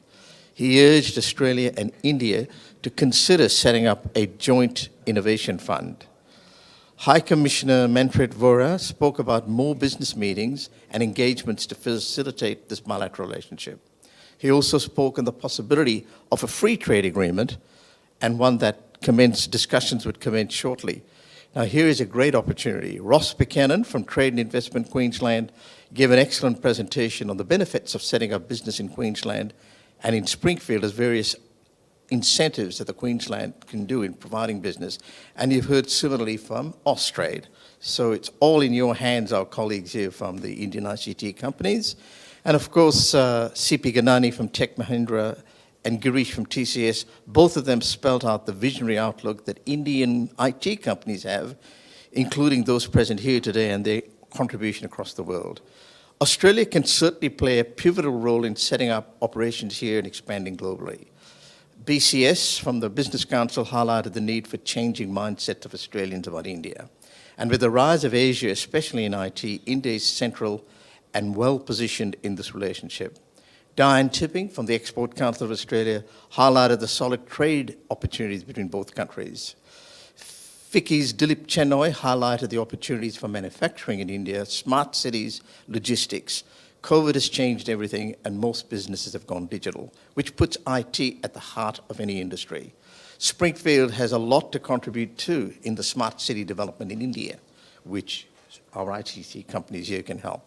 We're glad that Australia is addressing perceptions and driving an understanding of contemporary India in Australia, as well as driving business and investment opportunities that Indian businesses have in Australia. The Deputy Chair of Springfield, Bob Sharpless, gave an excellent presentation on the value proposition of Springfield, especially for IT companies who look at collaborating with Springfield. And of course, our Chair, Ashok, highlighted the importance of technology and Indian contribution to Australia and globally. This was followed up by excellent presentations by TCS, Wipro, HCL, Infosys, NSDL, and Tech Mahindra. Now, part of this context too is my colleague Ashok and I were discussing, this is probably an appropriate time to put on the table for those of the companies that wish to pursue, is a memorandum of understanding that allows you now to take this to the next step. And we're more than happy, Chairman of Springfield City Group, Deputy Chairman of Springfield, AIBC is happy to support it, enter into a business MOU of non-binding at this point. Do you want to comment on that, Ashok? Yeah, sure, Jim. I think the non-binding MOU will basically be like a breadboard and a very broad platform on which both the organization as well as Springfield City Group can agree to explore areas of mutual interest, of mutual investment, collaboration, IP creation, monetizing IP that might already be here. How can two can actually collaborate, in healthcare, and IT companies can actually provide a lot of insights into how education should be, nurtured, so that the workforce, when they actually do come out of the educational institutions, are ready for an industry. So I think there's a huge amount to gain. And the MOU, being non-binding, I think it just basically creates that interest between the two firms. And this is, again, it's not an MOU where all 6 companies will sit together to do it. There is confidentiality between the firm and the Springfield City Group. And it'll be great to actually include, institutions like TIQ and the Queensland government to participate in it because, if I want to wear my hat and want to ask questions, so, I'd love to actually know what are the investments, what is the support that I can actually get. And I think for the IT companies themselves, there's a massive learning of how to actually work with the governments. I think, Chairman and Bob and, Springfield City Group has got immense amount of wealth of information and experience around that to actually advise IT companies how to approach governments as well. So, as Senator Paul was here, very welcoming of, providing those, ideas of actually working through the labyrinth of, the complex systems that we have, how can actually IT companies actually, gain out of that as well. So there's a lot to actually be, to gain out of this. Well, maybe in 12 months from now, we might get the Prime Minister of Australia, the Prime Minister of India to actually come here and witness the signing of some investments here. That would be a great milestone. That'll be fantastic. All right, on that note, I'd like to ask Nick Sanapathy, who is our President of the Australia-India Business Council Queensland chapter, to give the vote of appreciation. So thank you, Jim. At the end of a great afternoon and very informative afternoon here and morning in India, on behalf of AIBC and particularly AIBC Queensland chapter, I'd like to show my appreciation to first Peter Foster for the welcome to country and particularly on this NAIDOC week, welcoming us here. Also appreciate the Springfield City Group for being part of this and initiating this whole process. The various representatives of government, I won't go through all the names as Jim did earlier, but I do appreciate the various representatives of government, industry bodies, and AIBC. The people involved in running this hybrid event from a technology point of view, and especially I'm sure it hasn't been easy to get it all together. It's run particularly well, and thank you very much.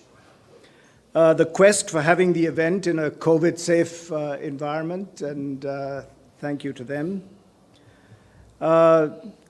The large number of people who joined the event online, and thank you for joining and participating in this discussion. And one hopes that this will all lead to investments and these MOUs that have just been talked about. But most of all, I appreciate the IT companies that have given their time to attend and to consider the opportunity that Springfield City Group and Queensland have to offer in forming an IT hub in this location, in this geography. So thank you very much. Thanks a lot, Nick, and you'll notice that the time now is 5:10 and we're going to finish on time. Can I just say that just a couple of things to finish off. We gave ourselves 2 p.m. on Friday to cancel this event because of the lockdown with COVID-19. We made the decision not to, and obviously we had to restrict the number of personal people coming in here. Some of my colleagues thought the best estimate we'd get is about 50 people.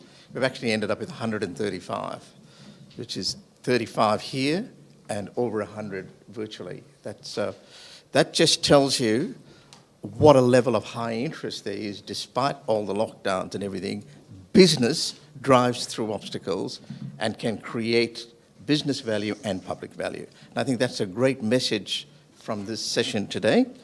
And I would, again, personally like to thank all of you here being here today. I think it's been a very, very good session. Our technology has been excellent, and that's been acknowledged by Nick in his vote of appreciation. So on that note, I've got a note here saying that we'd like to have a group photo So happy to do that. And can I just say for any of those that want to ask questions, because this was not a webinar, this was actually a hybrid event, but if you do want to ask any questions, please email them and we will endeavour to answer those questions. So thank you all again. When we finish the group photograph, there is some drinks and eats available, and that, at least for those in person, it does give you the opportunity to network. For those of you digitally, I'm sure you can do some digital networking. So thanks all of you, and look forward to sharing a drink with you. Thanks.